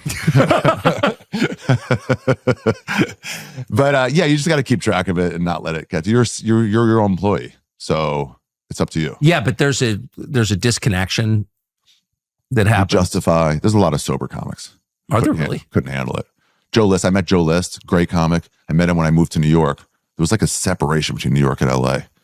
And I was like, "Hey, everybody here in New York talks about you. Like kind of reveres you, but I've never heard of you. Coming from LA, like he goes, "You want to know why I'm not as big as my name?" Like, "Yeah." He goes, "Booze, but I've been sober for 6 months and now 12 years. He's crushing it now." But he had to do that for himself. Other guy, Rogan gets high all the time. He can handle it. Yeah, so but a lot of, there's a reason that touring musicians, it's just tour. It's the touring. There was a DJ who quit DJing, I forget who it was. And they were like, he was like, "Well, I'm doing too much drugs. So I can't do it. So I got to stop DJing." And people go, "Well, just don't do drugs while you DJ." And he goes, "Hey, you just don't know the world. Yeah. You have to." Yeah, I don't know. You try to but yeah, Rogan, he just rules for it. And it's a way of like, he's like, pay your openers well. He was paying me $150 a set to MC. The standard rate was $50. He was paying $150. And then paying Joey Diaz would go with us also. He's paying him also $150, and the rate for the middle was $100. And then one day he called me and Joey and he goes, hey, I'm sorry, I'm giving you guys a raise. But I'm like, no one's offering us that much. Definitely not more. He goes, no, you guys are headliners. You should make headliner money. I'm giving you $250 a set. So we'd come home with like as much money as I would make pretty much on my own headlining, that I never got any work, by the way. But like, it would have been the same. And also never touched my wallet and went out to the finest restaurants. You know, it was great. That's amazing. Yeah. Why do you think he does it? Oh, I don't know. He's a positive guy. So for a while, he just brought Joey Diaz with him. And then, and Joey was pretty coked up back then. And sometimes he just would not show up. And he could bring a local, but you got to be supportive to the scene. You got to help guys that are struggling. And he'd bring just Joey. And then Joey he'd get to the airport and he's like, Joey, where are you? No one answer his phone. And then he'd land in the new city. He's like, where are you? He goes, something came up. I missed my flight. And it's like, I was at the airport. You missed your flight. He just, coke excuses, you know? Yeah. And so he's just like, he's unreliable. He might not show up. It became too much. But instead of saying, you can't come anymore, he goes, I'll just bring a second opener. So if you don't come, I've still got somebody. It's nuts to have an employee go, I just don't show up a lot. Like, I guess I'll hire 2 employees then. Instead of just firing the guy. He was like, he's too funny. He's got to be supported. It's our responsibility. That's remarkable. Yeah. So I try to do that with like young comics. It's like, you know, it doesn't. One time I was. Wait, so when your opener gets too high to show up at the airport, you're okay with No, I've never had a guy like that. People are too, whatever. But like, no, I'm like, I'll pay for your meals. If we're out like at a diner after spots, it's like, I got it. Don't worry about it. Because that's what Rogan, I remember one of those. He was like brand new to LA. He took us all out for like the standard hotel, late night food. And he paid like 3 times in a row. I'm brand new to LA. This isn't normal for someone. You get around, but not consistently get rounds. That's weird. And we're at Carney's. It was a chili dog place. And I was like, let me get this one. I was broke. I couldn't afford the standard hotel, but the Carney's, like, it's $3 each, you know? And he goes, no, it's okay. I'm like, dude, please, let me get it. There's also like a man sort of like course. hierarchy thing. You can't keep paying for me. I don't know you like that. And I insisted. And he goes, okay, thank you. Appreciate that. And then later we're walking back to the comedy store. He goes, hey, just so you know, like, it's not a power position when I pay for you. It's just like that standard meal for me is about a quarter to you. It's about worth 5 nickels. Yeah. That's why I pay for it. It's meaningless. It's not for power. I thank you for buying me Carney's, but like, that's all. I have more money, so take some. You know, like if I could just go get coffee at your spot. I don't have to ask. So when Rogan got attacked, when they tried to claim he was a racist of all things, oh yeah, it didn't seem what it had like no effect. It had no effect. Also, comics supported him. I think this is what you got to do when there's this like meteor of hatred coming at anybody. You get it plenty. Other people have gotten to play. It's just it's solid ball. And for a meteor to break up, it needs to start breaking up. And you get the image where it's like a piece falls off in the atmosphere. A piece falls off. So what support does from other people in your industry, either broadcasting or comedy, is it shoots a fucking hole through that meteor, a little hole. And that starts to break it up a lot faster. And if you have a few comics who go, guys, you just don't understand comedy. That's just a joke. He doesn't mean that. You're out of your mind. It creates doubt in the story. Yes, that's right. And then it breaks up really fast. But when there's no doubt, it's just fucking ball that fucking blows everything then up. What happened to, look, I don't know Louis C.K., but I at the height of that, I always thought he was really talented. So I read about it and whatever, it was embarrassing, that story, but it was not a crime that I could tell. How did he wind up getting destroyed for that? Puritanical. I think there's something in society like, no matter if you're big, we want you down. I think it's because it says something about me that I'm not big. And instead of like, let me rise up to his level, right? Let me take you down. So in comedy, it works in a few ways. You're an evil person. You steal jokes. You're hacky. You're racist. Roseanne, racist. Carlos Mencia steals jokes. Larry the Cable Guy, hacky. These are all things I don't, necessarily agree with or not agree with, but this is what they say. This guy lied about something. This guy did that, but they're just like, either way, we're going to take you down. It's not about one thing.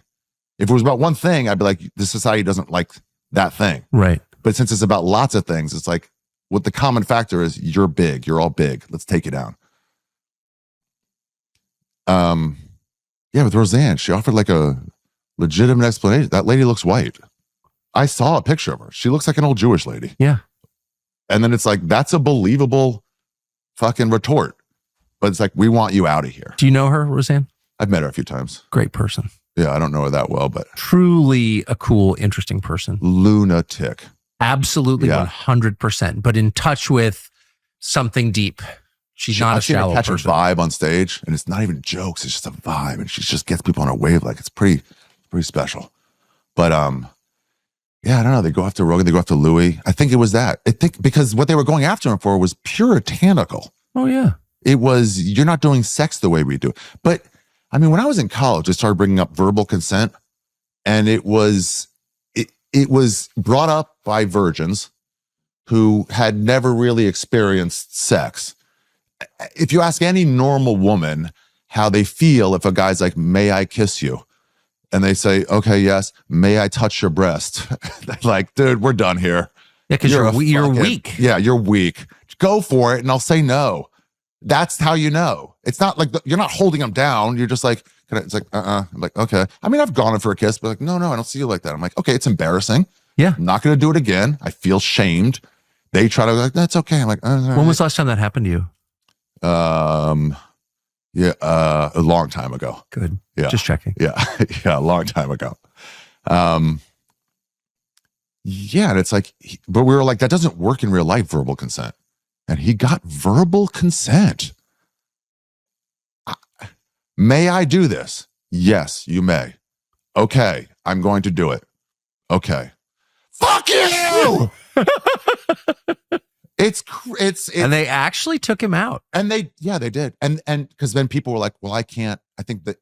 So the friends of his were like, no, we'll defend him. Other people were like, you're putting me in a moral weird spot.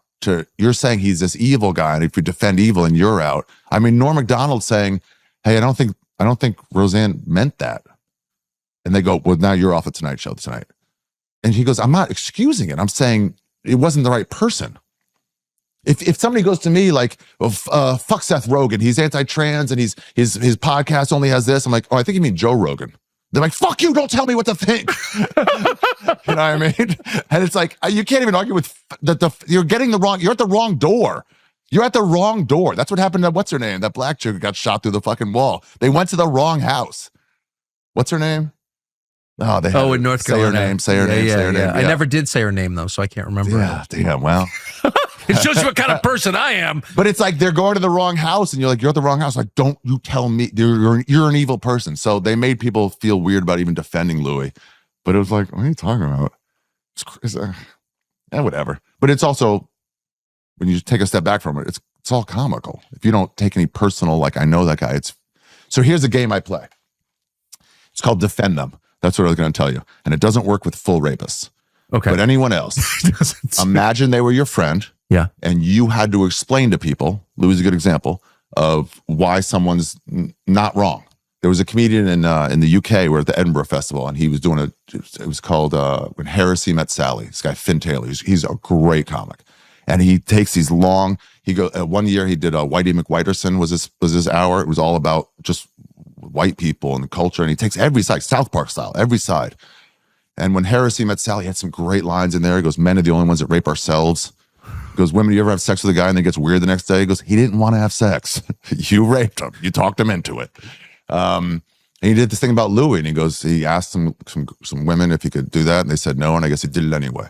And I saw him afterwards, like, hey, great special. Same thing as the other one, but like, just so you know, that's not, the facts are wrong. Do what you want, just like that rabbi told me, but like, they did say yes. He goes, oh shit.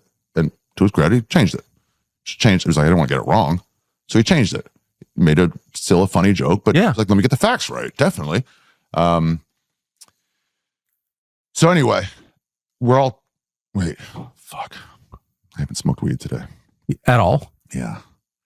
I know.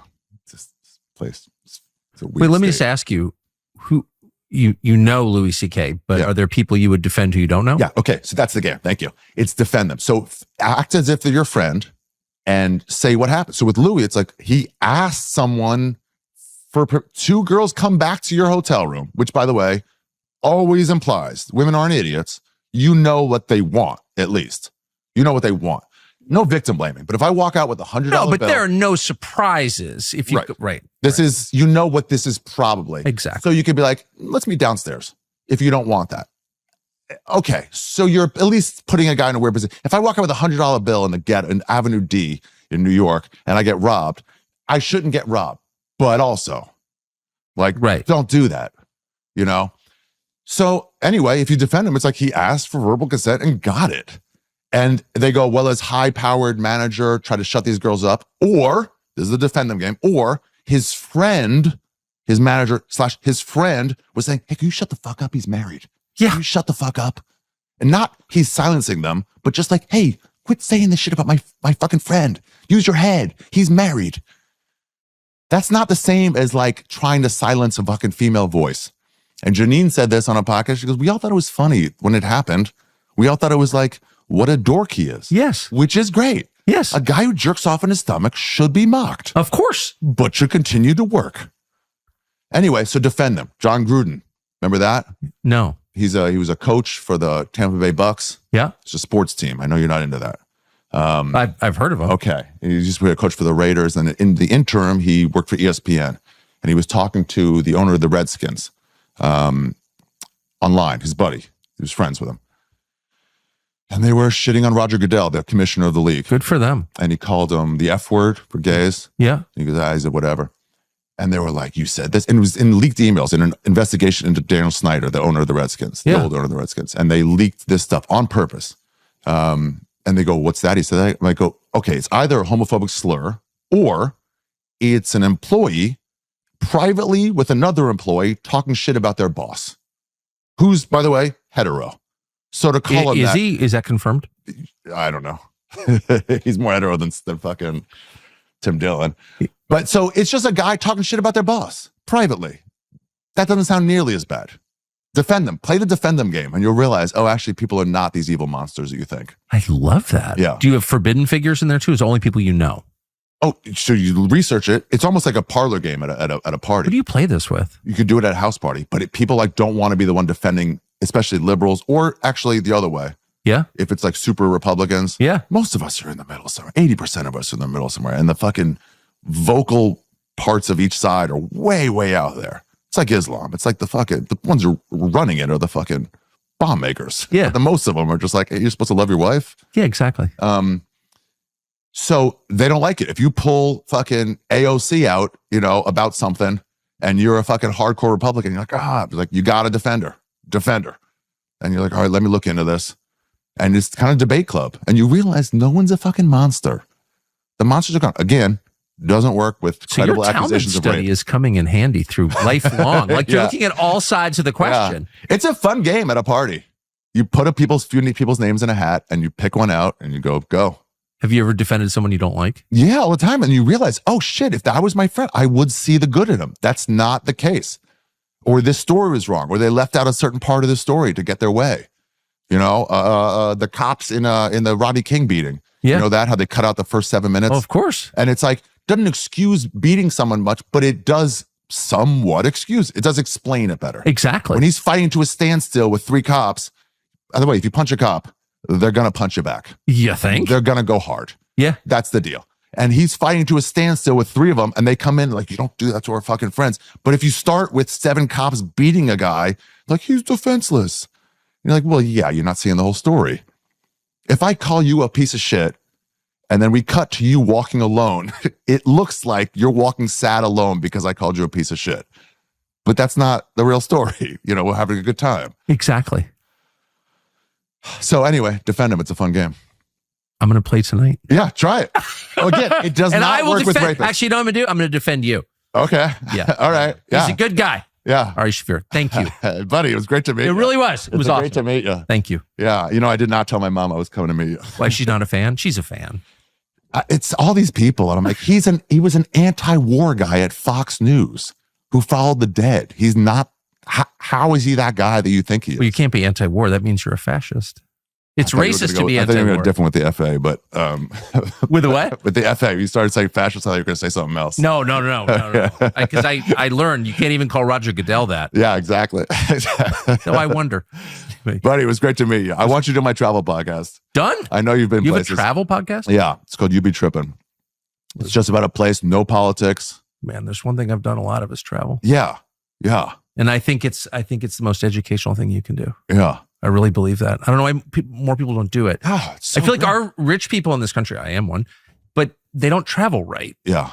Like they kind of recreate their own lives with better service in a foreign country. But the whole point of travel is to learn how other people live. Yeah. Read the local newspaper if you 100%. Yeah. Instead of how do I get the New York Times here? Good. Call me. I'd do it. Okay. Perfect. Okay. You ever in New York? No, I don't go to New York. Okay. Well, or whatever. Let's do it. All right. Okay. Thanks, man. Thanks, buddy.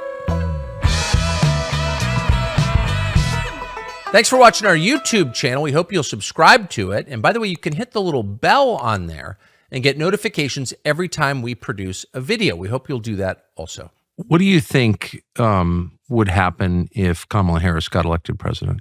All the things that we see happening, you can put those on steroids. Of course, a lot of it will be driven by the media, who will try to make her seem like, she's the second coming of Christ. You do know Donald Trump very well. I know him very well. When did you meet and when did you decide you liked him? The first time we met was at Mar-a-Lago.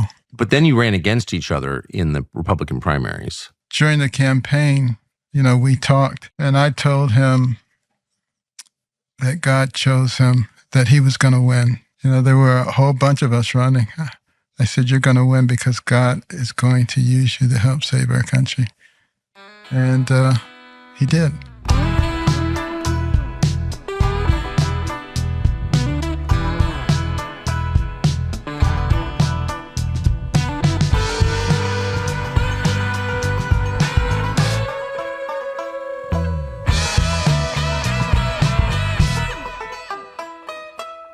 What do you think of Kamala Harris? I think she is a politician. Yeah. And she's interested in the accumulation of power and control. Do you think she believes in anything? I think she believes in government, like most Marxists. Yes. I think she is a Marxist. Do you think that she can win? Absolutely. She can win. This is going to be a great test of the power of the media to take someone who formerly was universally disliked and transform them into a godlike figure. And they will use everything that they have to try to do that. The question is, are the American people smart enough to see through it? And I actually think the American people are smarter than anybody gives them credit for. And I don't think that they are going to be willing to sacrifice what we have in this country, which is what everybody else wants, even though they try to denigrate our country, say we're systemically racist, we're unfair to people. If we were all that bad, why are all these people trying to get in here? And why aren't people trying to get out of here? So we know that we have something that's very good. And I think the American people realize that, and they're not willing to give that up and trade that for something inferior. Were you surprised? It's interesting that you said the media are the key for Kamala Harris. Were you surprised how quickly the media pivoted from basically forcing Joe Biden out of his job to adoring and worshiping Kamala Harris?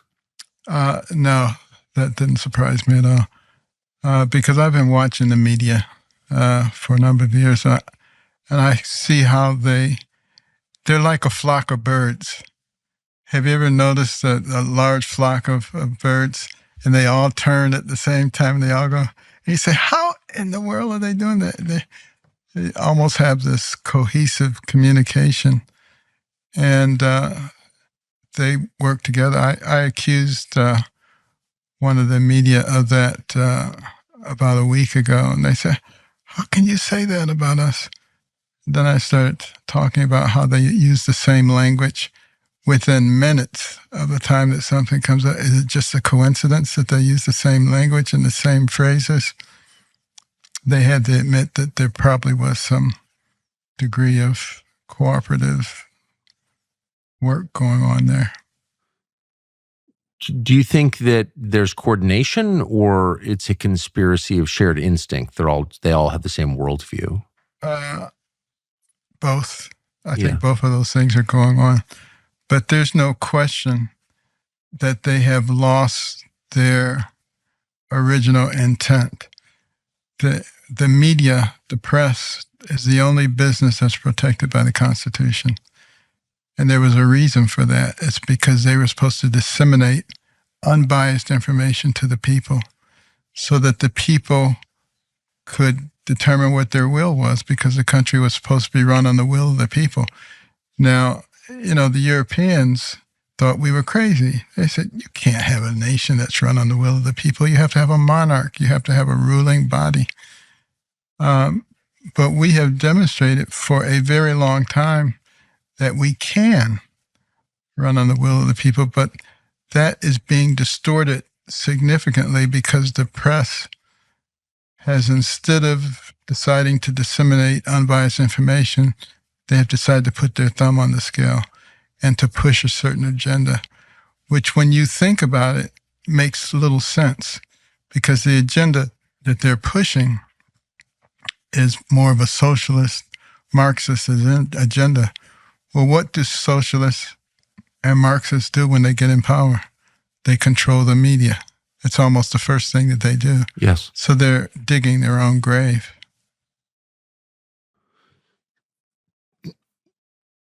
How responsible do you think media coverage is for Trump getting shot?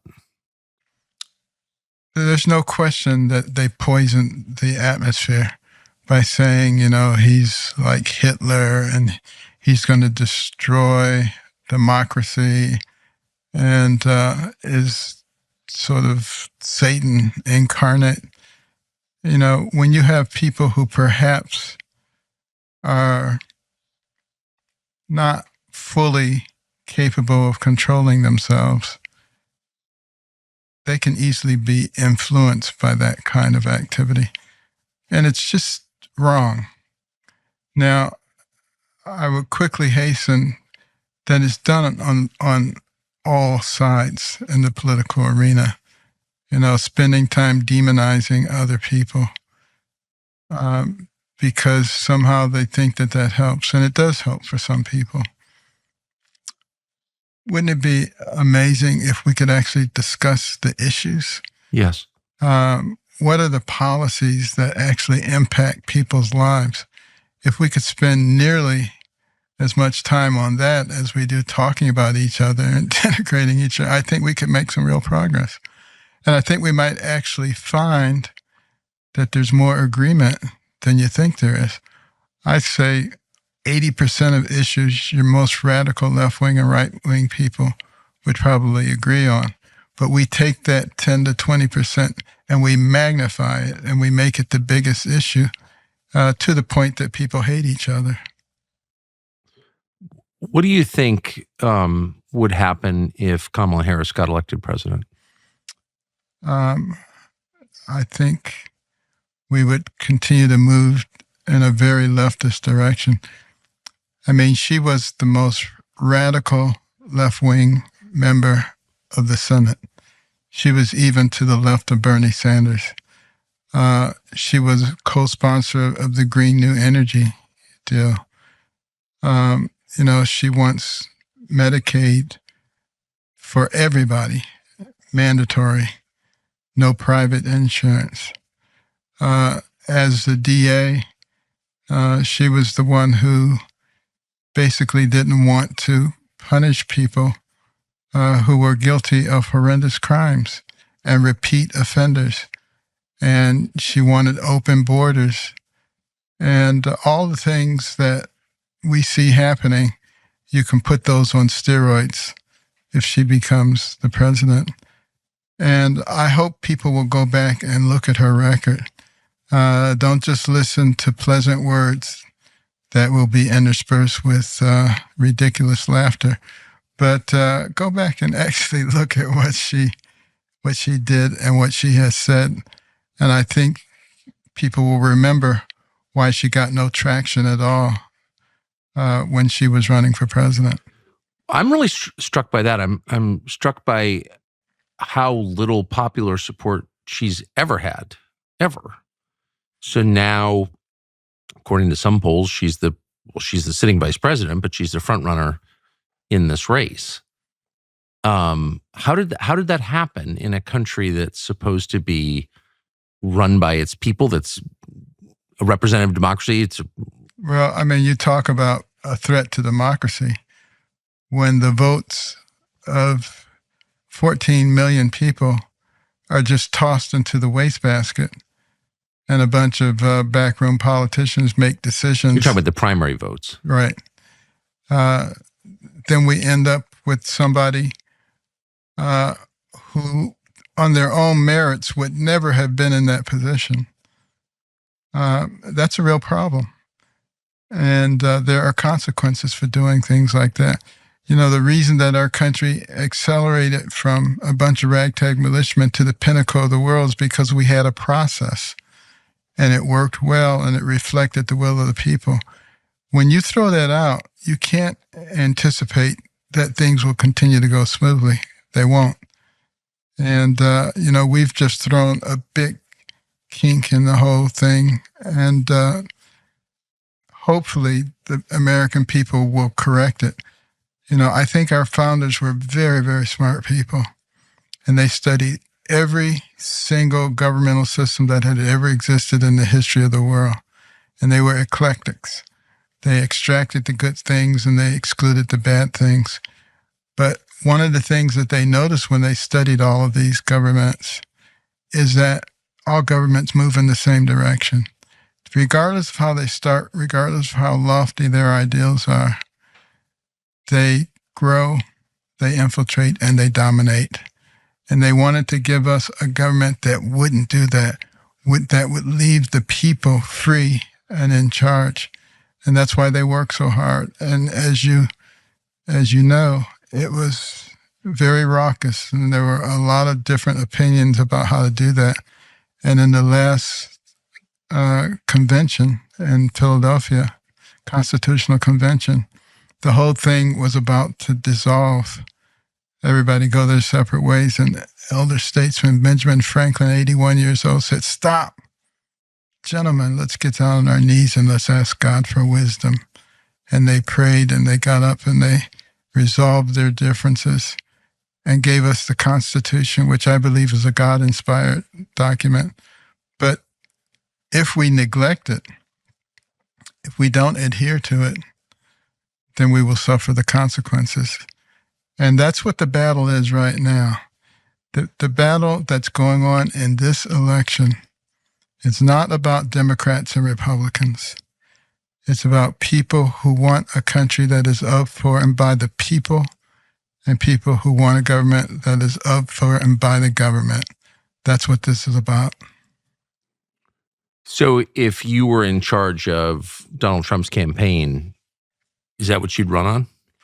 I would run on that, and I would run on policies. I would not run on personalities.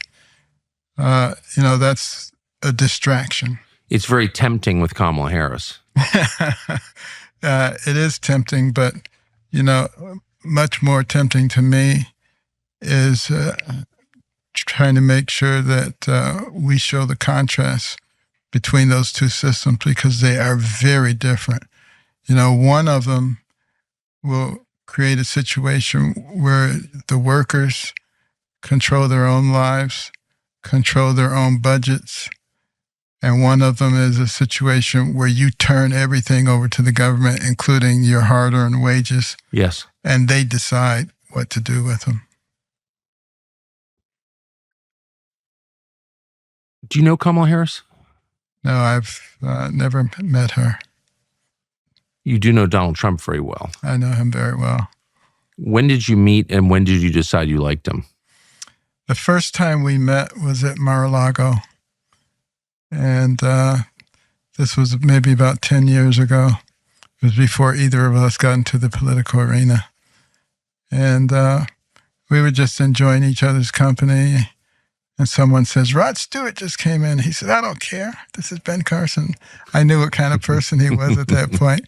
And, my whole family was with me, my mother. And, it was a Easter program. And he just made sure that we were comfortable and that we were taking care of him, especially wanted to make sure my mother was comfortable.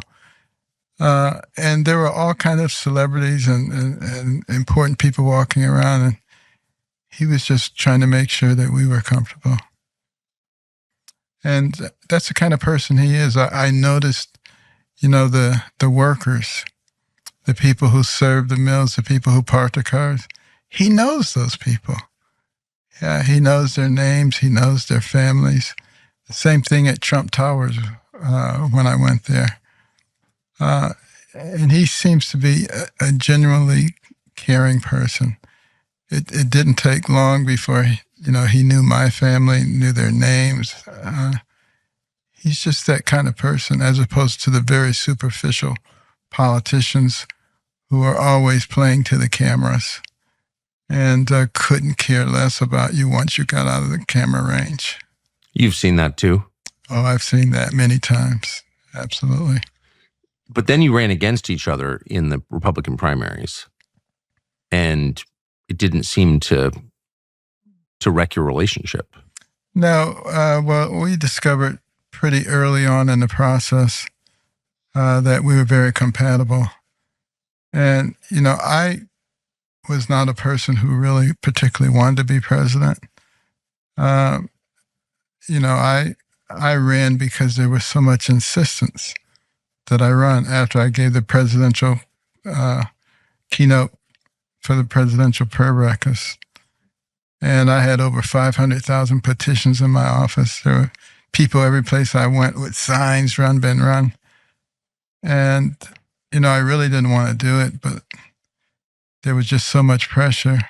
I just said to the Lord, if you really want me to do this, you got to give me all the stuff a person who runs for president has, a Rolodex with all the important names, a lot of money, an organization. And I said, I don't have any of those things, nor do I intend to develop them. The next thing I knew, they were all there. And our organization was raising more money in a month than the RNC. It was incredible. But during the campaign, we talked, and I told him that God chose him, that he was going to win. There were a whole bunch of us running. I said, you're going to win because God is going to use you to help save our country. And he did. How'd you foresee that? Because I knew the kind of policies that he espoused, and that those were the things that were needed to turn our country around. They were the same things that I was thinking about. The difference was he wanted to do it and I didn't.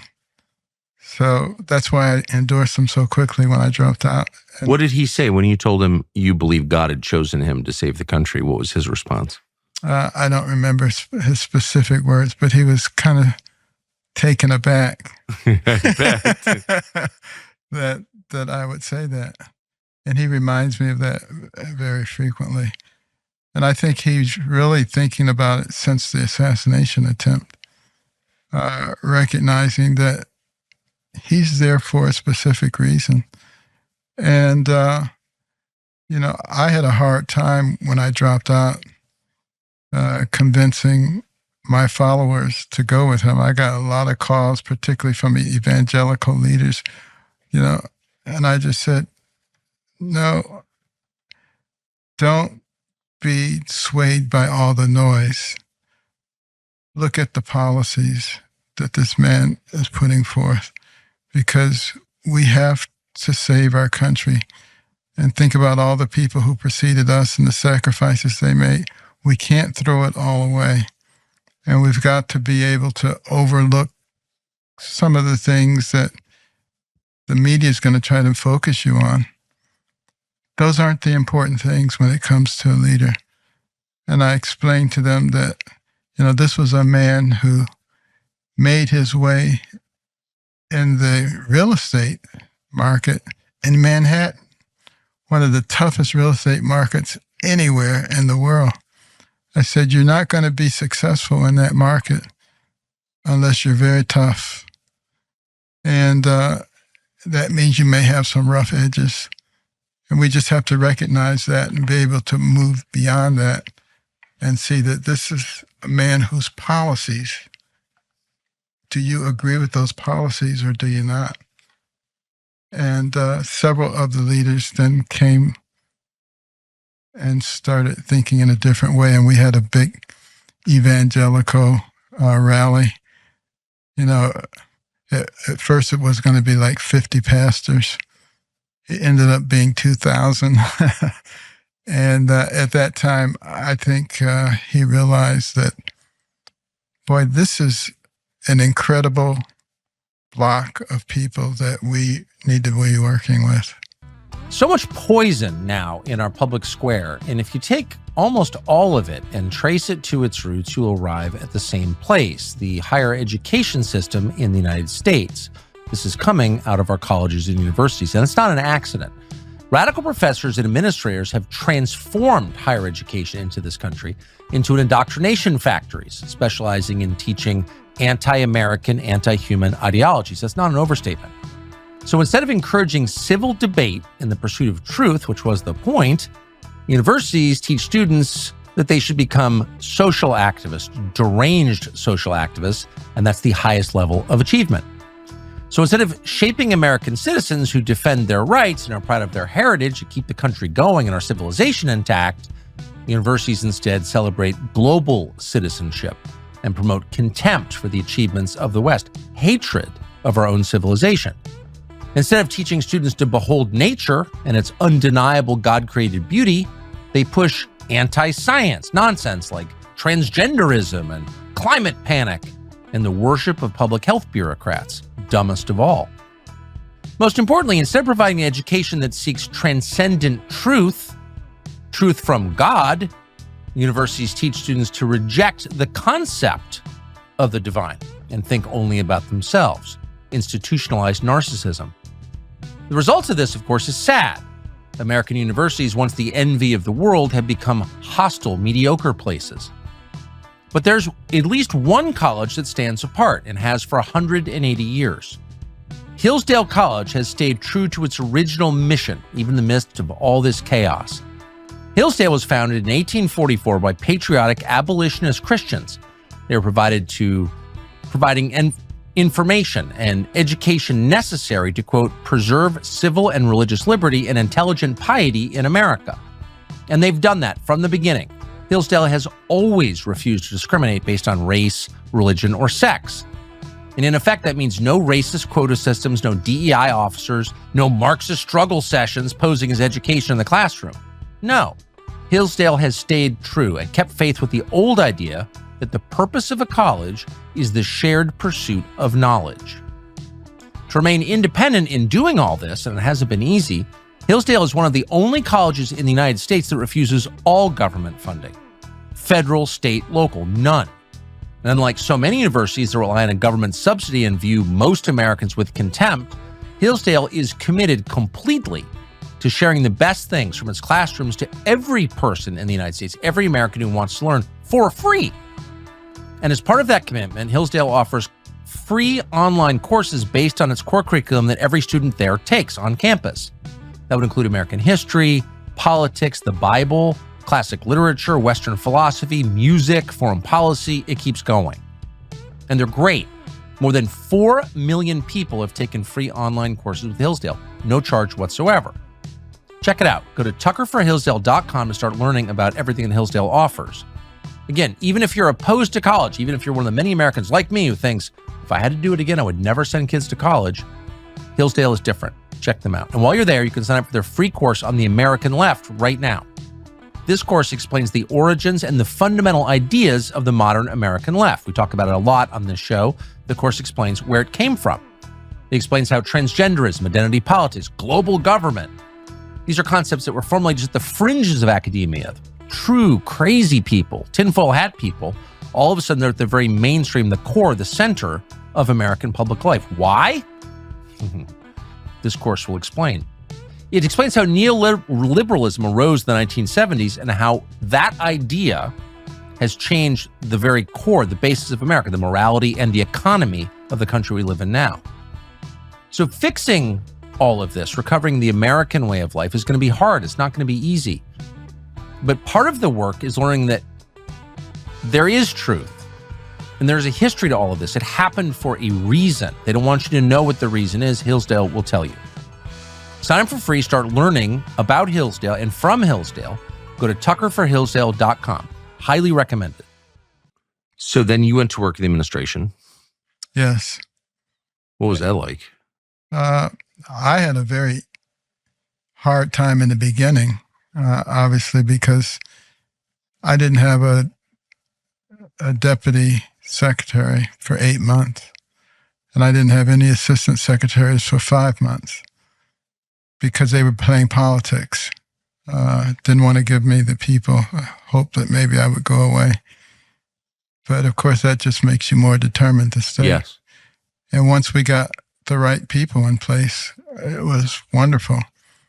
We were very much aligned with the idea of getting rid of the regulations.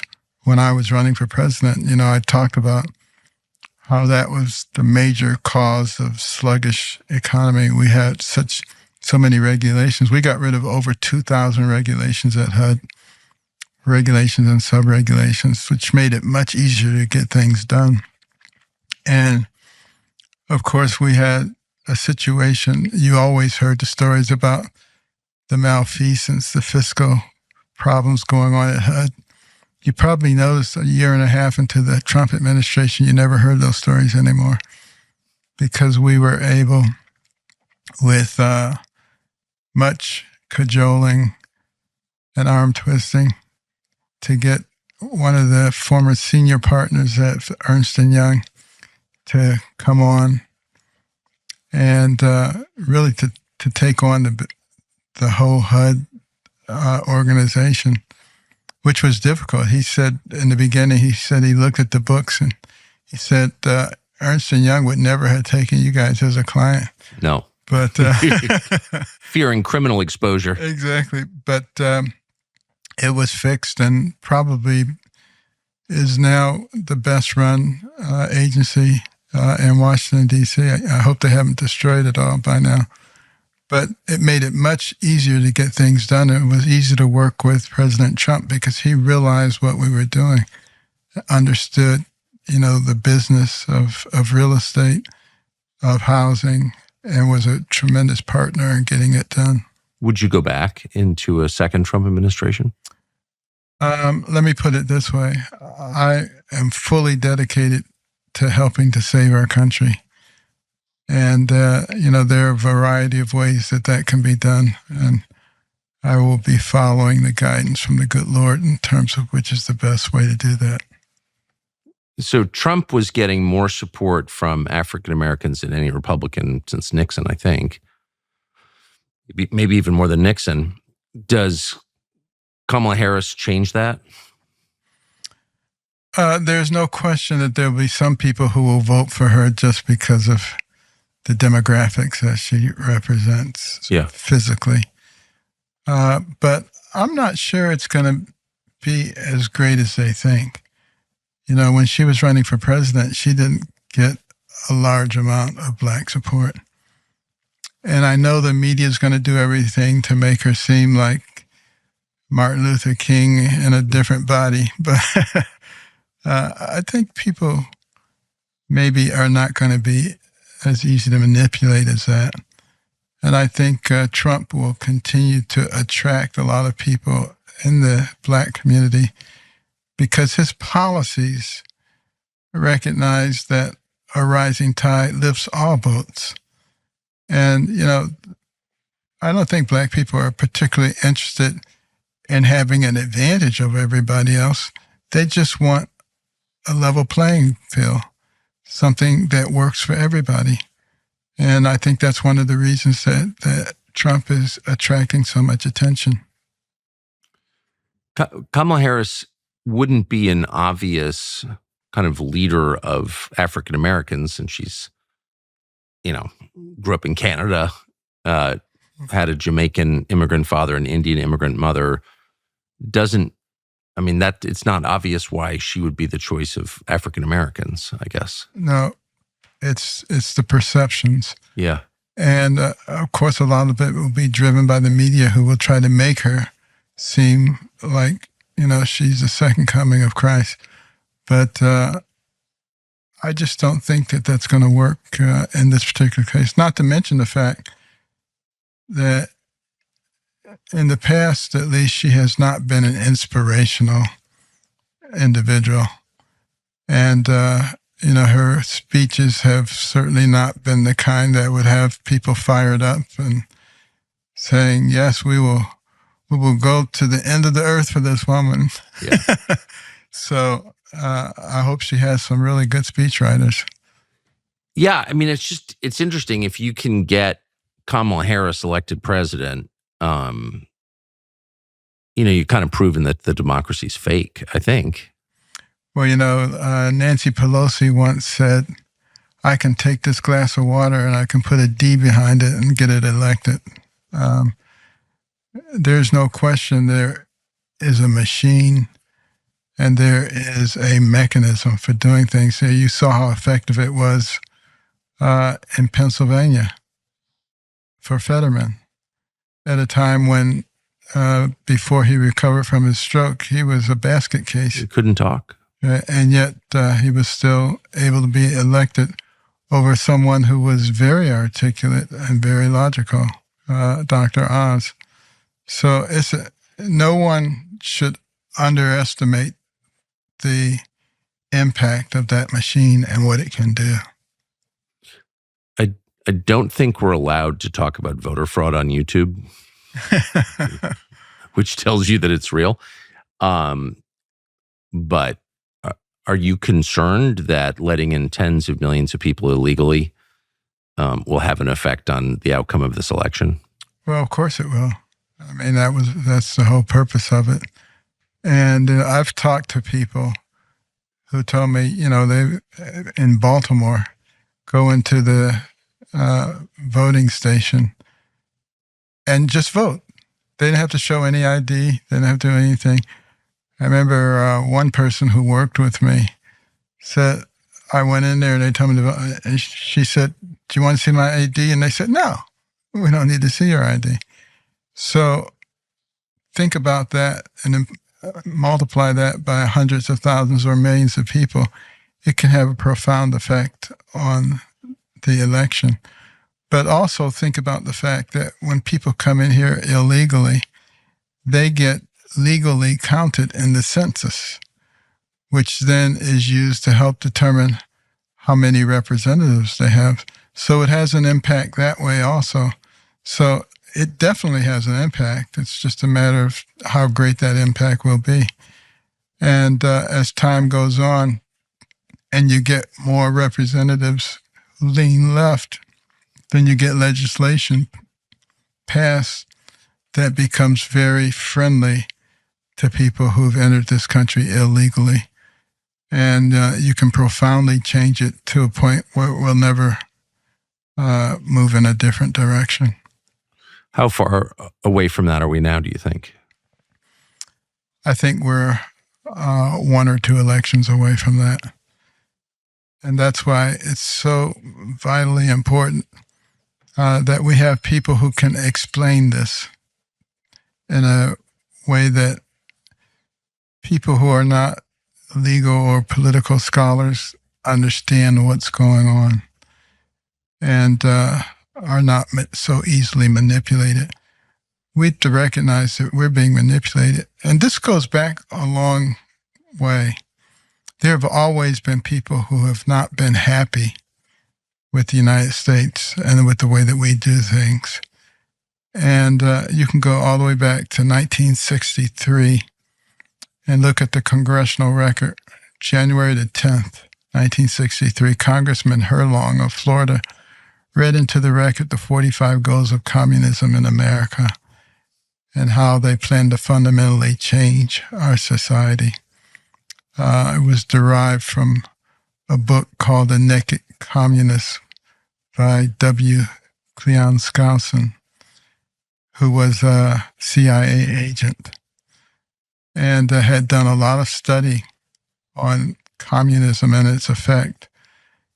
And you look at those 45 goals, it was things like gaining control of the public school system and the teacher unions so that you could indoctrinate the kids, gaining control of the news media and Hollywood so that you could manipulate the opinions of people, denigrating the role of the family, denigrating the role of the church, getting into the churches and changing the real gospel to the social gospel, making sexual perversion normal, natural, and healthy. I mean, just right down the line, all the things. And the things that are happening in our society right now. And we, the American people, are the pawns who are being manipulated. And it's one of the reasons that Khrushchev was so confident when he talked to Eisenhower and said that your grandchildren's children will live under our system. We won't have to fight a war because we think we won the Cold War. But they had a much better plan on how to actually change us, and we're falling for it. And we, the American people, have got to wake up before it's too late. And we've got to understand that part of the goal to overcome us is to divide us on the basis of race, age, income, gender, political affiliation, religion. Yeah. Because a house divided against itself cannot stand. Jesus said it, Abraham Lincoln reiterated it, and it's absolutely true. And you look and you see what's happening to our society. You know, we are neighbors and friends and co-workers and colleagues. We are not enemies. And look at the first letter of each of those words. We are not enemies. W-A-N-E, wane. We've allowed hatred and division to wax for a long time. Now it's time to let it wane and come together once again. It's okay to disagree about things. It doesn't make someone your enemy. Just because they have a different yard sign or a different opinion, it doesn't change the fact that that's your neighbor. And you think about the early days in our country when you had communities, sometimes of 50 or 100 families. They came from different areas of the world. In many cases, they could barely talk to each other because they spoke different languages. But they understood a concept called the common good. That's language that you see in much of the writings of our founders.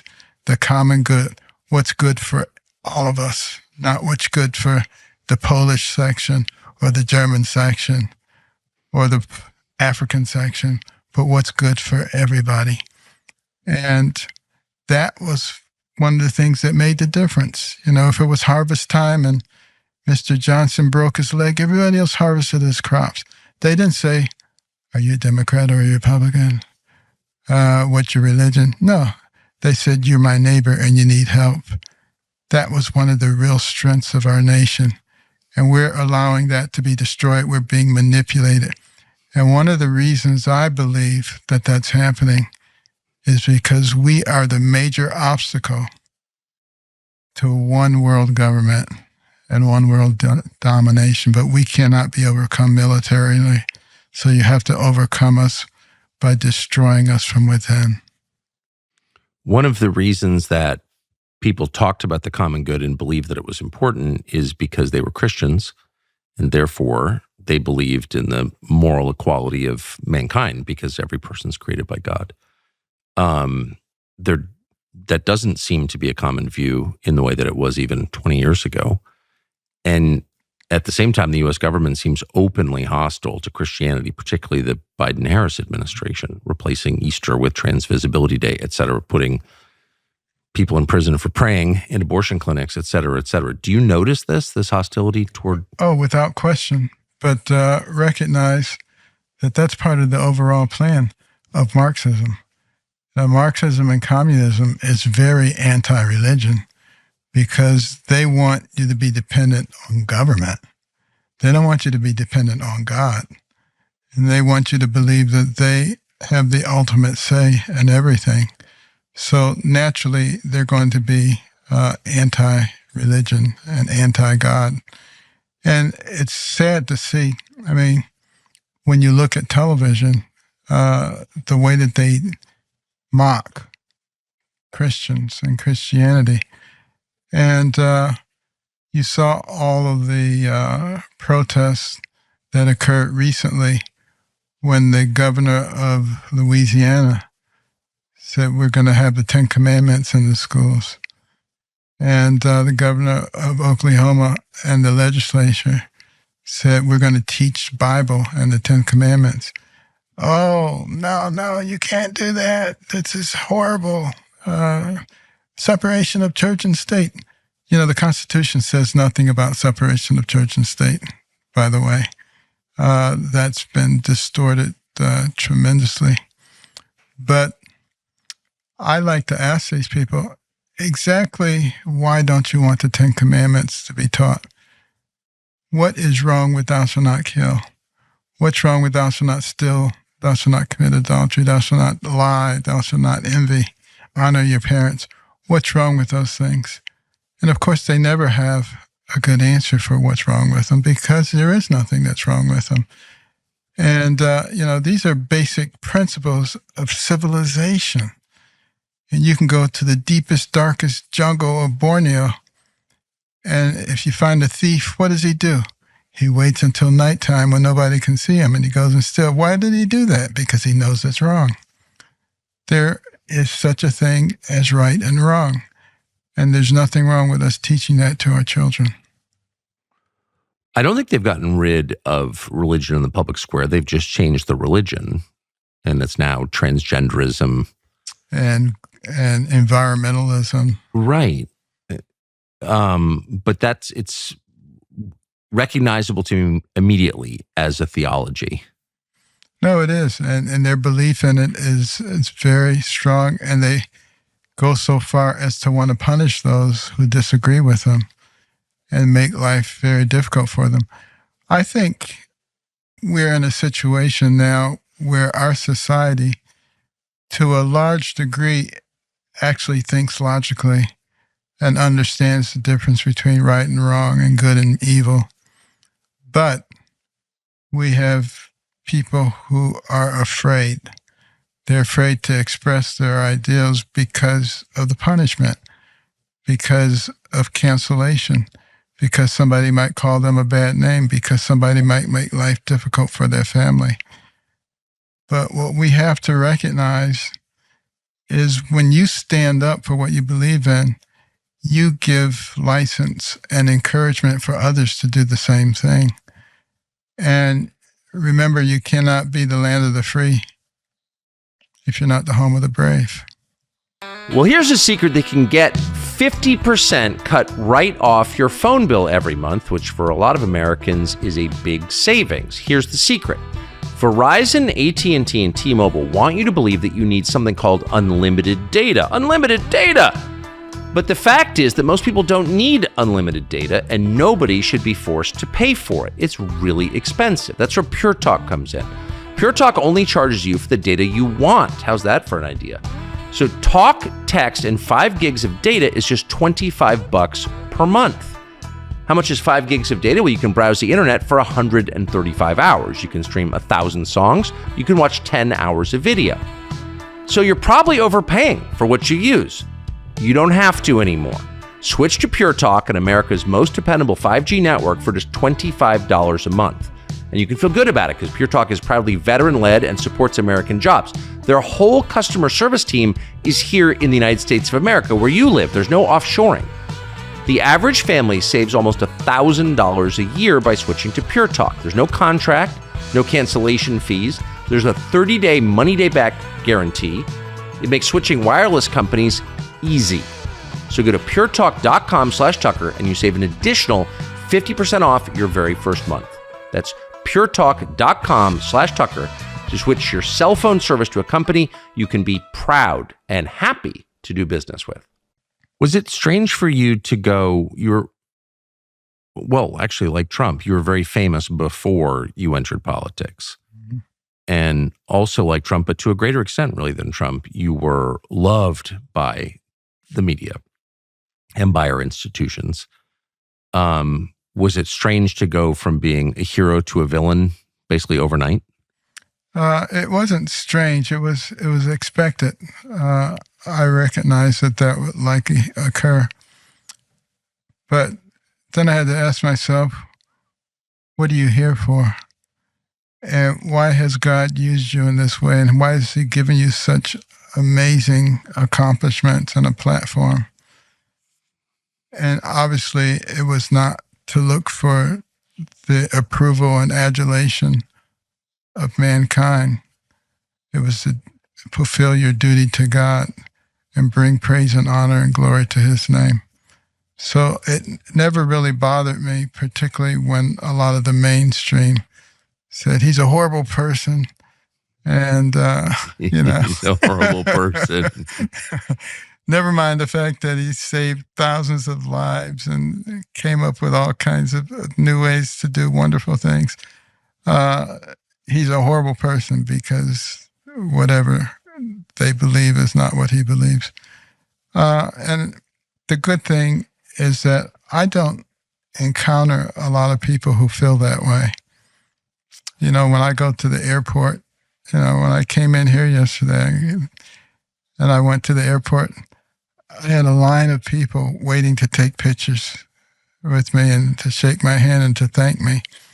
And that's what I find, just about every place I go.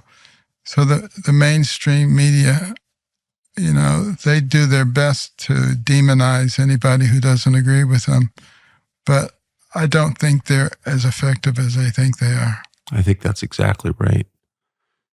How have you been so successful? How have you been able to be so successful in your personal life? Again, it goes back to my relationship with God. And, my wife and I, we start every day reading from the Bible and praying. And we end every day reading from the Bible and praying. And, God is an essential part of our lives. And we taught that to our children. How long have you done that with your wife? Since we've been married, which is 49 years. Where did you meet her? We met at Yale back in the days before it was quite as radical as it is today. Mm. We were both from Detroit, and we didn't know each other in Detroit, but we went to Yale, and people who knew both of us were always saying, you two should get together. You two would just be magic caught together. And finally, we did get together. It was interesting because the university was trying to get some more diversity. And so they would pay your way home for Thanksgiving if you would recruit for them in the Detroit public school system. And so the two of us agreed to go back and recruit. During that recruiting period, we discovered we kind of liked each other. We're actually driving back to New Haven from Ann Arbor, and we were going to drive all night to get back in time the next day. And we both fell asleep on Interstate 80, Ooh. Going 90 miles an hour, awakened by the vibration of the car as it was going off the road. And I grabbed the wheel and turned, and the car just started spinning. Instead of flipping over and going down the ravine, it just started spinning. And it stopped, pointing in the right direction, just in time for me to pull off as an 18-wheeler came through. Well, of course, we were quite awake at that point. And we just knelt and prayed, and we thank God for saving our lives. And that's the night we started going together, and we said the Lord saved our lives for a reason. Amazing. Yeah. And that was How old were that you? was on the 28th of November, 1972, and we celebrate the 28th of each month. We call it our month anniversary. Really? For over 50 years you've done that? For over 50 years, yes. Amazing. And you had 3 sons and you have 8 grandchildren. Correct. And you're close to all of them. Absolutely. How did you do that? God, once again, was always at the center of what we did. And we would have family worship My mother lived with us too while the kids were growing up, which was a tremendous blessing. And we would all choose 2 verses from the Bible, usually from the book of Proverbs, and read them and interpret them. And so the boys became very familiar with the Bible and its interpretation and talking about it. And we, of course, went to church every week and continued to make God a very important part of our lives. In fact, one of my boys is married to his wife is a minister. Really? Yes. What was your mother like? My mother was perhaps the wisest person I've ever met. She was from a huge rural family in Tennessee, dire poverty, shifted from home to home, never had a place to really call home, got less than a 3rd grade education.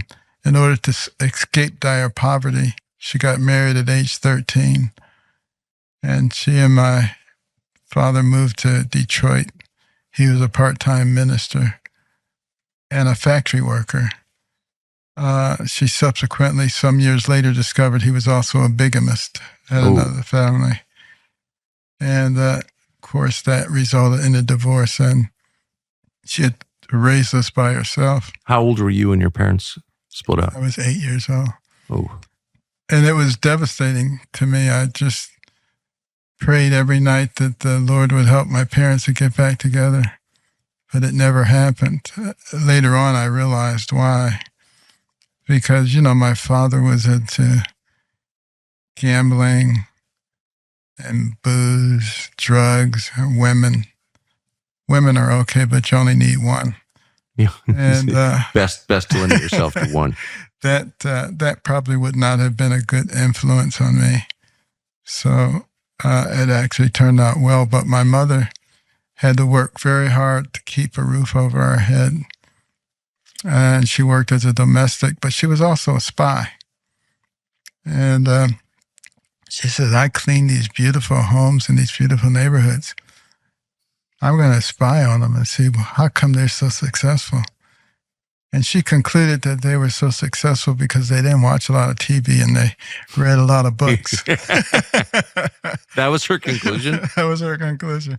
So she came home and imposed that on me and my brother, and we were not happy campers.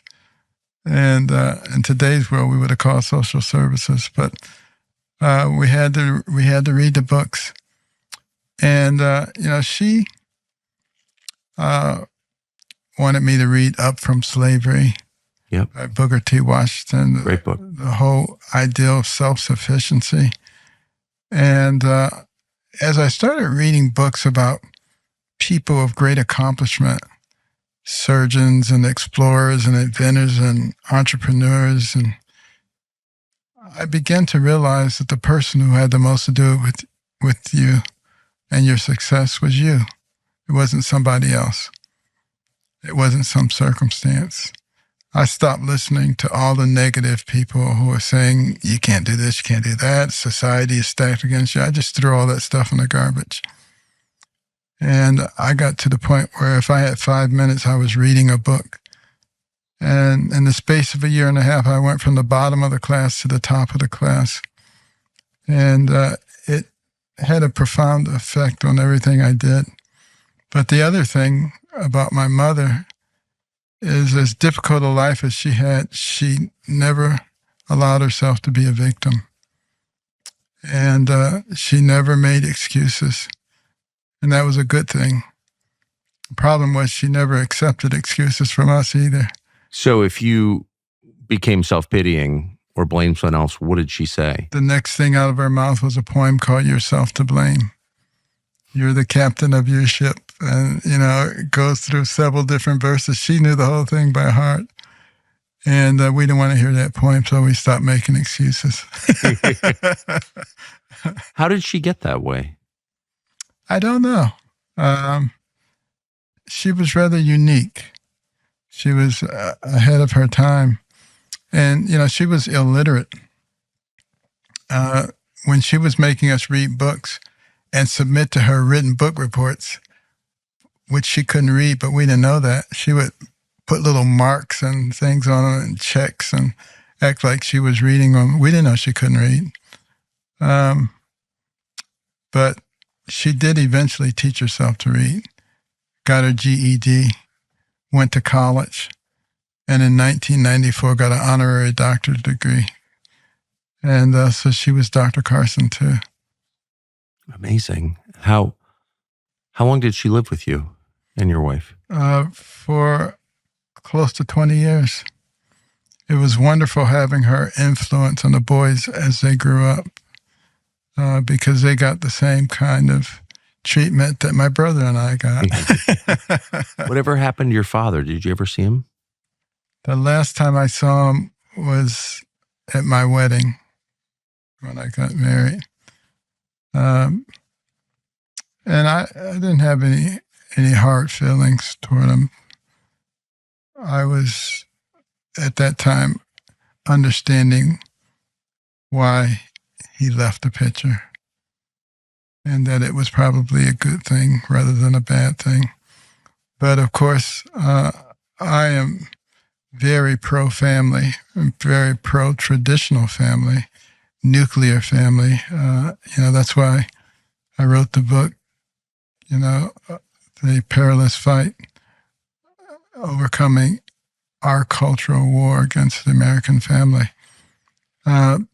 Because if you look at the think tanks, the liberal think tanks and the conservative think tanks and all the study groups, they all agree that children raised in a traditional nuclear family do much better on all parameters than those who are not.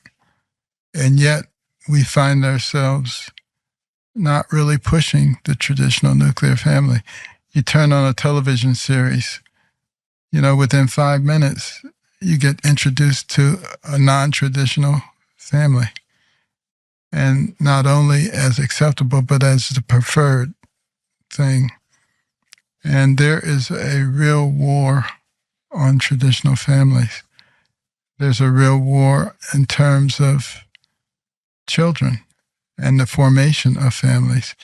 The average birth per woman now is down to 1.6. You need 2.1 just to maintain the population. And then we have people getting married very late, if at all. And that, of course, depresses the birth rate as well. So we have a real cultural issue that's going on that needs to be dealt with. We need to be encouraging marriage and family formation and birth of children, and not succumb to the other influences. One of the popular things now is DINKs, double income, no kids. And because you get to lavish all of it upon yourselves, you don't have to worry about anybody else. But what about when you're 80 or 85 years old and you don't have another generation who's concerned about you? People need to begin to think beyond their immediate gratification. And also raise the question, like, is the point of life to go on vacation? Exactly. What is the point of life? And, and I wonder about that for people who don't have a belief in God, a belief in the hereafter, a belief in the goodness of people. What is their point? And I guess their only point is, let me have as much fun as I can, because then I'll be gone and that'll be the end. I would be very depressed if that was the way I thought. Yeah, it doesn't seem that fun. No. So if you were giving counsel to, I guess you've already done it with your own boys, all three are married and have children, but if you were giving advice to a 25-year-old young man, what would it be? Well, I would say, what are you good at? Because first thing you need to do is, I hope you're working. And if you're not working, you need to find out what career you should be pursuing. everybody's good at something. But so often people do things based on what other people's success is and not on what their gifts and talents are. Yes. And for instance, when I started medical school, I did very poorly on the first set of comprehensive exams. So poorly, in fact, that my counselor told me to drop out of medical school. He said, "You're not cut out for medicine, and you're just going to torment yourself and everybody else, and we're going to help you get into another area." I was devastated. I'd only wanted to be a doctor since I was 8 years old. I finally get to medical school, and the person who's supposed to help me says, "Drop out." And, I immediately sought wisdom from God. And I started thinking, what kind of courses have you always done well in, and what kind of courses have you struggled in? And I realized I did well in courses where I did a lot of reading. I struggled in courses where I listened to a lot of boring lectures. Yeah. Because I didn't get anything out of boring lectures. I got zero. And I was 6 hours a day. So I made an executive decision to skip the boring lectures and to spend that time reading. And the rest of medical school was a snap after that. And years later, when I was back at my medical school as the commencement speaker, I was looking for that counselor because I was going to tell him he wasn't cut out to be a counselor. Because some people are just negative. And they can always figure out why you can't do something, but they can't figure out how you can do something. And we really need to be positive influences in our spheres of influence. And that's what I would tell that 25-year-old. First, find out what you're good at and find out how you learn how you learn, and throw yourself into a career. Because when you're young, that's when you're energetic. That's when you're likely to accomplish a lot. You look at Nobel Prize winners in physics and mathematics and things like that. They usually don't get the prize until they're in their 50s, 60s, or 70s. But it's for work they did when they were in their 20s and 30s. I know. I've noticed that. So, when you're young and vigorous, that's the time to really throw yourself into your work. Social media are great. They're important. They're the main way we communicate with each other. They're where politics happen in this country. But one of the problems with social media is that the rules change. The people in charge don't want you to say something. They don't tell you that. And the next thing you know, you're without a platform. Well, now you have an option. Parler. It's back. The original free speech app, taken off the internet by the censors, has come back in full force. Parler was the first big app to be pulled off because it was the first big app to make free speech a top priority. Now, other platforms may be relaxing their policies, and they change a lot, but Parler will not change. Its distinct approach is here to stay.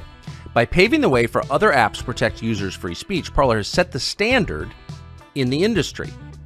It is now launched on a hyperscale private cloud called Parler Cloud, and that means your data are secure. Your words cannot be controlled by third-party companies. It's uncancelable. Again, Parler has been canceled.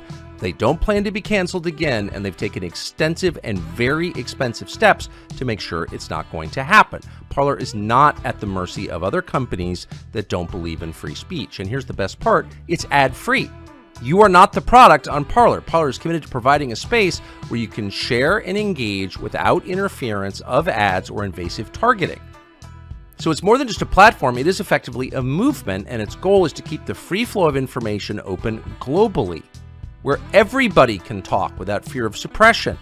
So it's upholding the values this country was founded on: free expression, open dialogue, also innovation, by the way. We're on Parler, at Tucker Carlson, and you can go there and find us and stay informed about what's happening in the world. So join a place that embraces your right to say what you actually think and that fosters connections between people. Without free speech, you can't connect with other people. We're all just lying to each other. But Parler offers you that, a seamless social media experience tailored to your needs. You can get Parler from the App Store, Google Play, or visit parler.com. At Parler, you are valued, you can say what you think, and you're rewarded for doing so.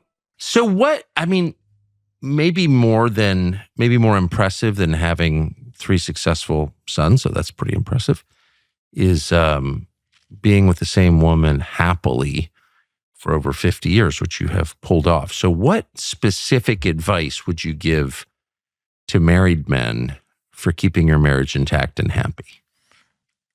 I would say, remember what attracted you in the first place and work on that. But make sure you have fun together. Spend quality time together. I enjoy to relax playing pool. Playing pool? Playing pool. When we got married, my wife did not know how to play pool. But she became a very good pool player because she says, that's the way I can have quality time with you. Do you play at home? Yes, absolutely. We have pool tables everywhere. Really? Why pool? It just relaxes me. Did you play as a kid? I learned when I was a teenager how to play. And, just the angles and figuring out which kinetic energy, all that stuff has always been enjoyable to me. Are you good? Yes. A surgeon's precision brought to the pool table.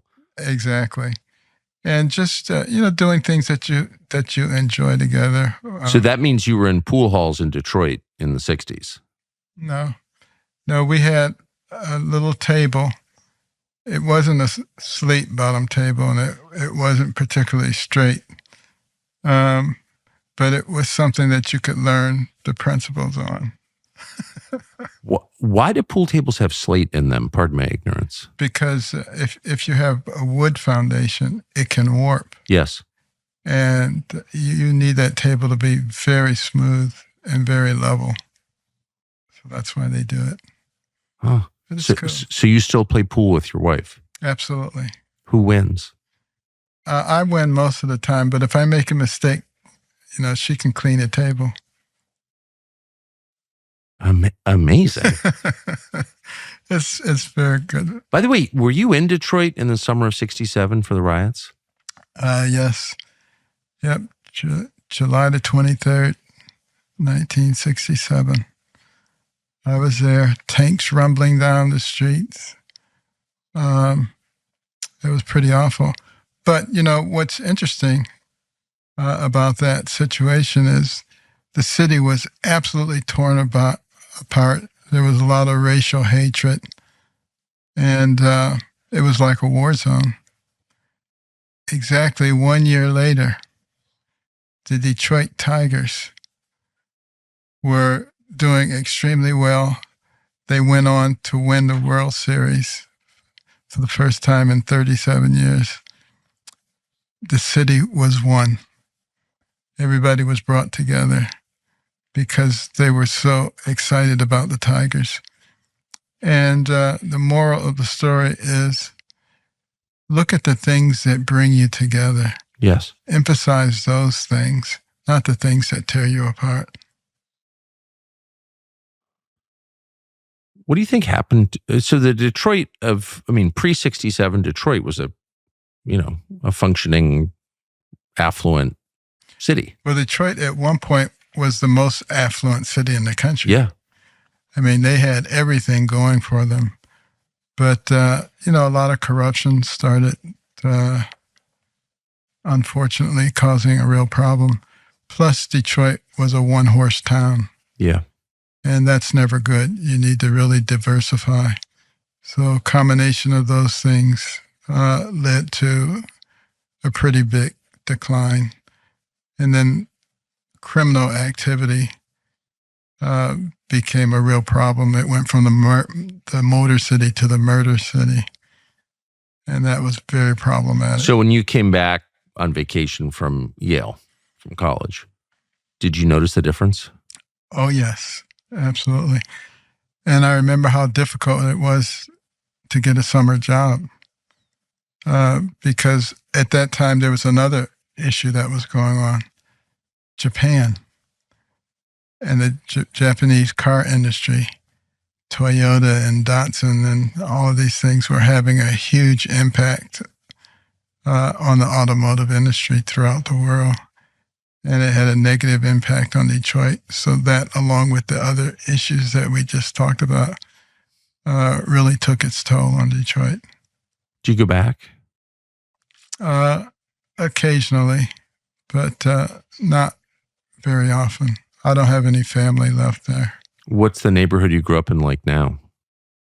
Well, I grew up in two different neighborhoods. The first neighborhood, the one I was born into in Southwest Detroit, it was a lot of GI homes. And I thought they were pretty nice homes. To me, they were like paradise. They were small, like 700 square feet, but they had like a little yard. In many cases, there was a little garage. And people worked hard and they were proud of their homes. They tried to keep them up. After the divorce, we couldn't live there anymore. And in fact, we were homeless for a little while. And we ended up moving. Where'd you live when you were homeless? With different people. Stayed in their homes. But one of my mother's sisters in Boston and her husband took us in. Huh. It was a typical tenement, large multifamily dwelling, boarded up windows and doors, sirens and gangs, rats and roaches, murders. Both of my older cousins who we adored were killed. I mean, that was the kind of place that it was, but at least it was a roof over our heads for a couple of years until we were able to get back to Detroit, still in a multifamily setting with plenty of wildlife, but nevertheless, she was independent at that point. And the goal was always to get back to that first neighborhood. And, after a couple of years, my mother worked very hard and we were able to get back to that neighborhood. Have you seen it in the last 20 years? Yes. I actually went back to it with President Trump. How is it? It looks largely the same. Some of the neighbors were still there who were there when I was growing up. It was very nice to see them. But, it has the wear and tear, obviously, of a few decades, but people still try to take care of their property. And, it helps me to realize how blessed I've been. Just in terms of being able to navigate around the world, to own properties, to do all kinds of things that I never would have thought was possible. People say the American dream is dead. It's not dead by any stretch of the imagination, but it required a lot of work. Extremely dedicated, hard work for many, many years. People don't just give you stuff, nor should they. But as I tell people all the time, if you work hard and you make yourself valuable and people need you, guess what? They pay you and you do okay. So you were in Detroit after the riots when Coleman Young first became mayor. Yes. He was I think, the first big city American mayor to be explicit about race politics. Right. And the idea was, we're going to get some for the people of Detroit, but it was explicitly racial. I don't think it worked. Detroit didn't get richer. No, it didn't work at all. And what it did is it pushed a lot of the white people out of the city. Yeah, almost all of them. Yeah. And, the city didn't benefit from a lot of the things that more affluent people brought to it. And it deteriorated very rapidly at that point. And, interestingly enough, I think people have learned that people are people. Yeah. And Detroit's been making progress over the last few years. Yes. And the mayor there, Duggan. He's white, but he is a people person. I mean, he became mayor by walking from door to door, going into people's living rooms, talking to them, finding out what their needs were, developing relationships between people. You know, he not only got elected, but he got reelected, and has been working with, several business entities and trying to bring real revival to Detroit. You were raised in a world, it sounds like, by your mother where merit was the measure. Absolutely. She pushed excellence. And, to a large degree, both my brother and I worked really hard in school because we wanted to please her, because we knew what she was doing for us. We understood that, she could have taken up the offers of some people. Many of them were well-to-do individuals and kind of forgotten about us, but she didn't. You mean gotten remarried? Mm-hmm. And she never did? She never did. And she was always thrilled with what we were doing. After working 2 or 3 jobs a day, if I had a concert, she would come to the concert. What'd your brother wind up doing? He became the rocket scientist. I became the brain surgeon, and he became the rocket scientist. And did anyone else in your neighborhood do that well? The kids you grew up with? Well, I mean, there was some people, a few people who, not well known or anything like that, but I think 2 of my classmates at Southwestern High School became physicians. Wow. And at least one became a lawyer. And so, there were sporadic people. But, at that time, there was much more of a push for people to do better than their parents. And now you don't see it as much. You see more people saying that system is against you and you're a victim and we got to march for your rights, and, you need to do what you need to do in order to get your own. And if that's taking stuff from somebody else, that's okay. Those are not good messages for people. We need to remind people that people are people, and that, you make your own bed and you lie in it. And if you want to get ahead, there's mechanisms for doing that, but it requires hard work. And one of the reasons that people who come here as immigrants do so well is because they look around and they say, wow, you mean all I got to do is work hard? All I got to do is go to school and do well? That's all? And I can have whatever I want to do? It's amazing. I was talking to a young woman from Cambodia. Well, she's not so young now, but she was young when she came here, when the Khmer Rouge came in. Yes. And completely destroyed their lives. And she ended up in one of the work camps. But at age 19, she was somehow able to get to this country. And now she owns her own business. She became an engineer. And she just talked about all the amazing opportunities that she found in this country that she was not exposed to before. But she also told a cautionary tale about the kinds of things that are occurring in our country now that are very reminiscent of what happened when communism came to their country.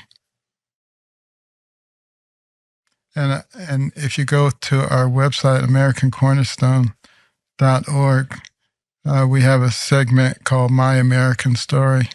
And there are many people like the young woman that I just talked about who came from communist or socialist environments, and they talk about the differences between our country and their country, but how they see some of the very worrisome things starting to happen in our country. What do you think of the physical health of the country as a physician? Well, we have about half or more of our population who are overweight. Yep. And have some other significant issues, a large increase in type 2 diabetes. And people who generally are not engaged in a lot of physical activity have a lot of musculoskeletal issues. So in general, it leaves a lot to be desired. That's changed pretty quickly. I mean, America did not look like this in the 80s, which wasn't that long ago.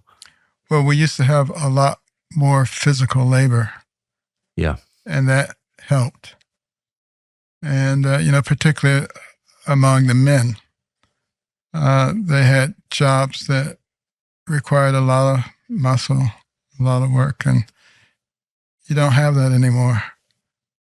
And so I think that's affecting people's physical abilities. Are you worried about chemicals in the air, water, and food? Well, interestingly enough, I know the green people talk a lot about our fossil fuels and how they're poisoning our atmosphere.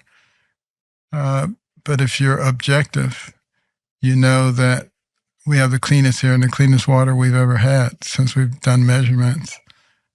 Doesn't mean that we shouldn't pay attention to these things, but we shouldn't allow them to be used to manipulate people and to control people. That's a real problem. And as time goes on, we learn better and better ways to take care of the environment. I think we've learned to a large extent that we shouldn't be throwing away things that are not biodegradable into our oceans and poisoning our fish. And I think there is a place for regulations that keep us from destroying our environment. But, going to the extreme and using those to control people's behavior, I think is probably not where we want to be. Does anyone know why testosterone levels have dropped so much? That's been a big question. Some people think it's because we just men don't engage in a lot of physical activity. Some studies have shown that, for instance, the grip strength of men has decreased substantially over the last couple of decades. I noticed it in the handshakes. Yeah. And the grip strength of women has not. So they're much closer now than they used to be. So men better be careful out there. I think that's an understatement. But I mean, the drop has been so dramatic that there's got to be, abrupt, that it feels like there's got to be some specific cause that we haven't identified that's important to know about. I think it's just that we used to be much more physical. And, if you go to countries where, the men and the women still engage in heavy physical labor, carrying around heavy buckets and things like that. I mean, you can go there and you can see like a 70-year-old woman. She can be a lot stronger than you are. Yeah. So that's just something that, we have to have enough discipline to not just go and look at the gym, but to use it.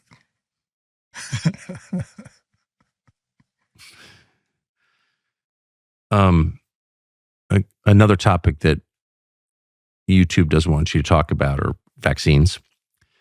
So probably shouldn't use the word vaccine. I think they'll just take this down if we do.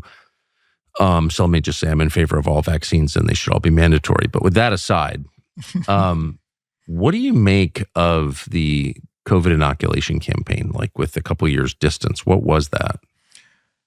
Well, I mean, I think some of the people who were pushing it were sincere, and they really thought that they were saving the population. I think others perhaps had other motives. Some of them linked to profits, and monetary issues.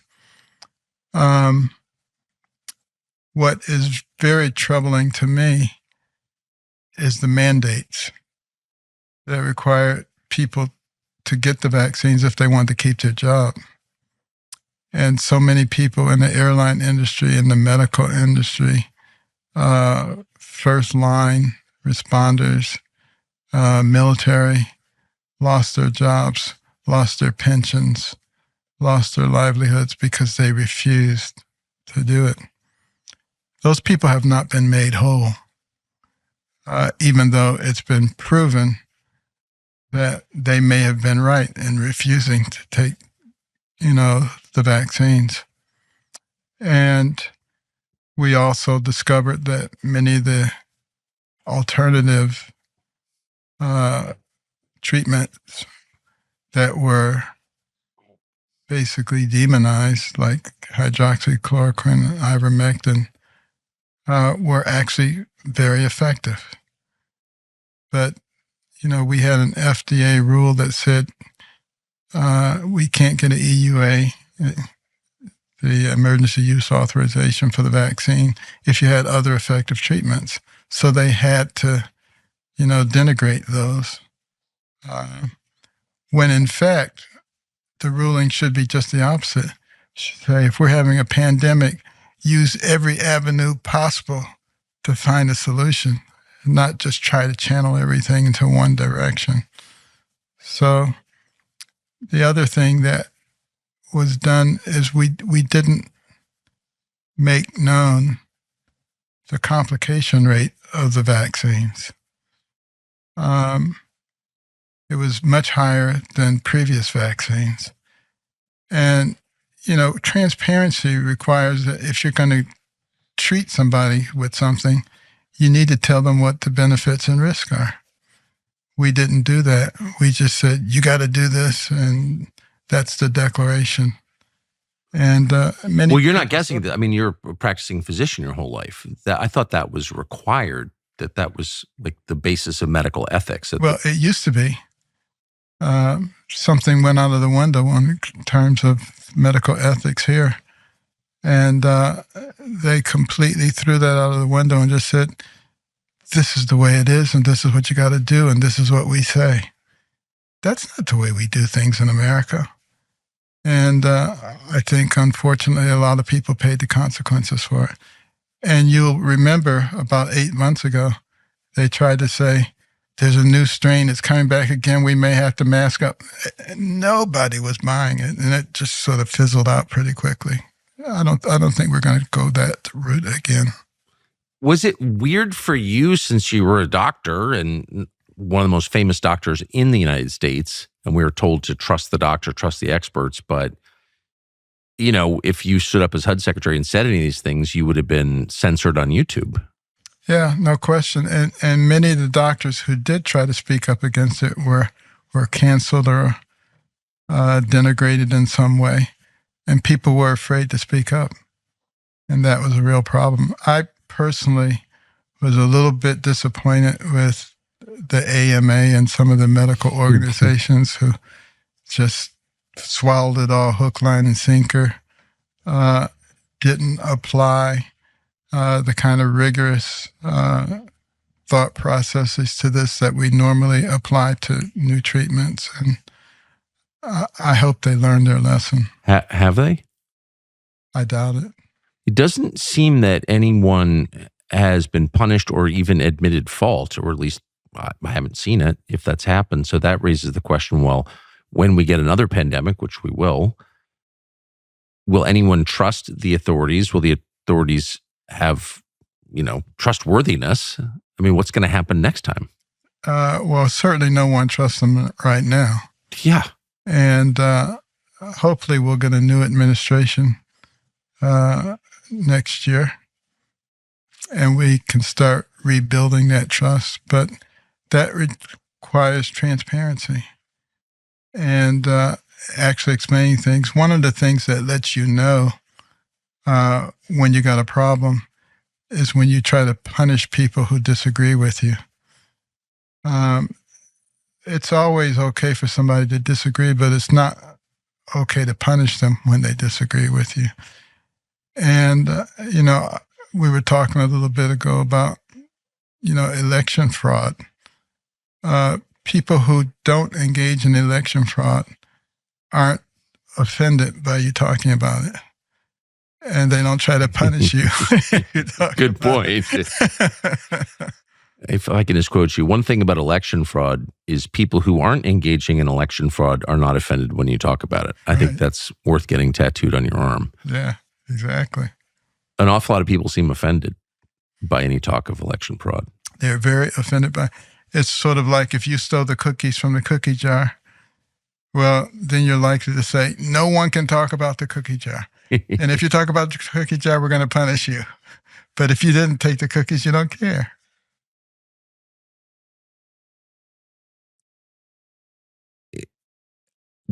Is there any hope of getting back to a system that people trust? Well, I think there's hope. Yes, there is hope. I mean, look at France. France banned routine mail-in balloting in 1975 because they said there was just too much cheating. There are too many different ways to cheat, and you couldn't control it.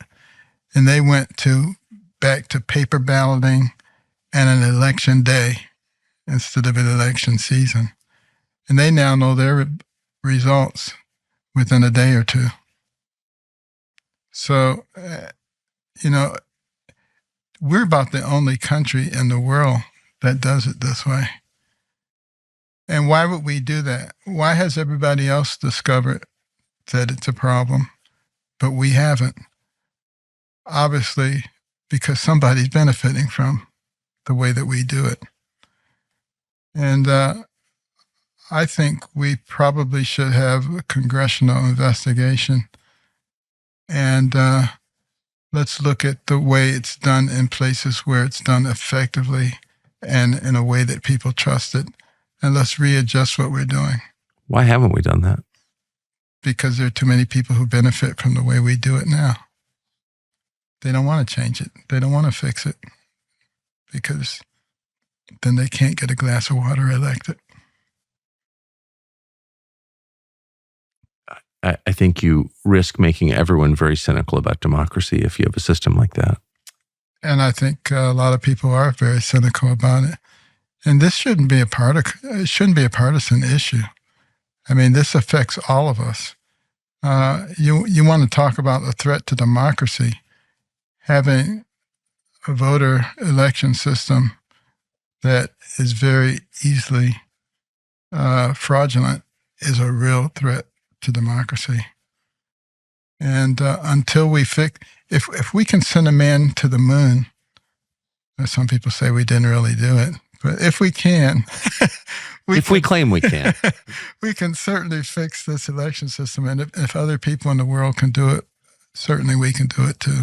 Who did you, I'm sure I haven't even asked you, but I'm sure, you moved to Washington, you spent a lot of your life right nearby in Baltimore, but it's a totally different city from Washington. I'm sure you were appalled in a lot of ways and frustrated. You said the Congress wouldn't even give you your deputies for months. Who are you impressed by? Who did you think was a person of integrity, intelligent, hardworking? Were there anyone in the government you thought was great? Yeah, there were a number of people that I worked with in the Trump administration. Mike Pompeo, for instance, had many long conversations with him about his work in the CIA. I think... Did he tell you any secret, like who killed Kennedy? I can't tell because I didn't have to kill you. No, I'm just kidding. That's his position. But I was probably more unhappy with the number of people that I saw who weren't trustworthy. Yeah. They call it the swamp, but Candy and I call it the cesspool because the swamp at least has some good things in it. Yeah, it does. It's true. It's pretty bad, and it's going to require a lot of work to get us back to a point of trustworthiness in the government. And I think that's the reason that the swamp or the cesspool is so frightened of Donald Trump, because he's not a creature that was born there, that was raised there, that accepts and understands their ways. And you can't have a disruptor like that to come into your home and to disrupt it. And that's what they're afraid of. And that's why they will do anything to keep him out of the White House. Well, including shooting him. Including shooting him. What do you make of that? I mean, you obviously you were in the cabinet. You had Secret Service protection. You've been around this a lot. How could that have happened? Well, it would require the grossest incompetence and negligence that anyone can imagine, or some intentionality. It's hard to explain it any other way. I agree with that. So it sounds like well, we don't know, I think, is the short answer. I don't know, yeah. Nobody does. Well, somebody does, but we don't. But you're open to the possibility that there could have been, as you put it, some intentionality. Some intentionality. I mean, to have known several minutes beforehand that there was a suspicious individual and to still allow him to go out on that stage. I mean, a third grader would know better than that. Yes. So it's very hard to explain. Trump hasn't talked about it in this way. I mean, in his convention speech, he described what it was like to be shot. Right. Things were going on around him at that moment. But he did not suggest that there was, again, as you put it, intentionality. He must know that that's possible. Right. I'm sure he does. And he knows that they want to get rid of him. You know, I've talked to him about that. And he knows that they're not through trying to get rid of him. Trunk derangement syndrome is a real phenomenon. I know people who've been affected by it. People who used to think logically. Yes. And they don't think logically anymore. It's almost like a disease. Yes. And, their feeling is that they are right and they are righteous and that they are the protectors of society. And anything that they do is justifiable on that basis. It's very much like the thinking of the radical jihadist. Infidels, you can lie to them, you can kill them, you do whatever you want, and it doesn't count against you. Right. Because you're righteous. It's a scary attitude. It is in a supposedly secular country. Yeah, it's a very scary. So how, considering you're from Detroit, you went to Yale, you spent your life in medicine, you lived around Baltimore. So those are, not one of those is a Trump stronghold. No, and I grew up very much a Democrat. Yeah, I'm sure. From Detroit to New Haven, to Boston, to New Haven, to Ann Arbor, to Baltimore, I was a total Democrat. But I did have some feelings. For instance, when it came to abortion, I never felt that abortion was right. But as a Democrat, I said, I don't have a right to tell you what you should do. Why did you think it was wrong? Because it was killing. It is killing, yes. But why did you recognize that when many people in your position don't? Yeah, I don't know why they don't recognize it. I can tell you, I've always felt that life is miraculous and precious. I guess that's why, as a young child, I wanted to be a doctor. I listened to the stories about what doctors did. I was particularly impressed by what missionary doctors did. And I decided when I was 8 years old that I would become a doctor. But looking at innocent little babies being killed just because they happen to be in the safest place where you can possibly be, which is in the mother's womb. Therefore, it gives you a right to kill them, some people feel. And I know Kamala Harris feels that way. Strongly. And, as a pediatric neurosurgeon, I operated on very premature babies, sometimes 27, 28, 29 weeks gestation. And we had to give those babies anesthesia. They felt everything. And yet you have people who are willing to stick a forceps into the uterus of a 27-week baby, grab whatever is there, twist and pull, and out comes an arm or a shoulder or another part of the anatomy, knowing that that baby can feel that. I mean, to me, it's barbaric. And I don't understand how people can do it. I truly do not understand how medical colleagues can do that. Well, you must know them. I do know some of them. Have you ever talked to them about it? Absolutely. We've had some very heated discussions. But, I mean, you're in a different position because you would personally know people who have actually done that, what you just described, which is common. What do they say? They say they talk about women's rights. But what gives you the right to kill another human being just because that human being is being protected by you? And the thing that really changed my mind is I was thinking about slavery. And I said, what if the abolitionist had said, well, I don't believe in slavery, but I don't have any right to tell you what you need to do? What if that had been their attitude? Where would we be? So, and the Bible says it too. In Book of Proverbs, 24th chapter, 11 and 12 verse. What about those people who are being drawn unto death, innocence? Did you say anything? And doesn't he who sees everything know what you did and what you didn't do? So I think we have a responsibility. When we know something is right or wrong, we have a responsibility to speak up.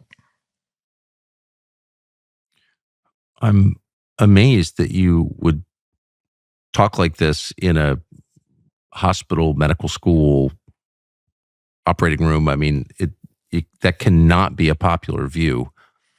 And it wasn't. But,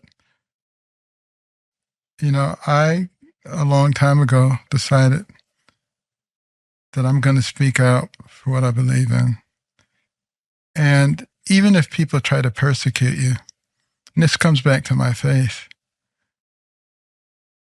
what is that little persecution against the backdrop of eternity? So I don't really worry about that too much.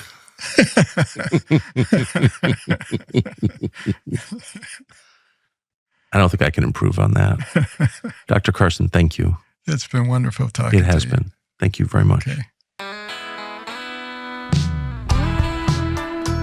So it turns out that YouTube is suppressing our show. I know. Shocking that in an election year, with everything at stake, Google would be putting its thumb on the scale and preventing you from hearing anything that the people in charge don't want you to hear. But it turns out it's happening. So what can you do about it? Well, we could whine about it, but that's a waste of time. We're not in charge of Google. Or we could find a way around it, a way that you could actually get information that's true. It's not intentionally deceptive. And the way to do that on YouTube, we think, is to subscribe to our channel. Subscribe, and you'll have a much higher chance of hearing what we say, and we hope you will.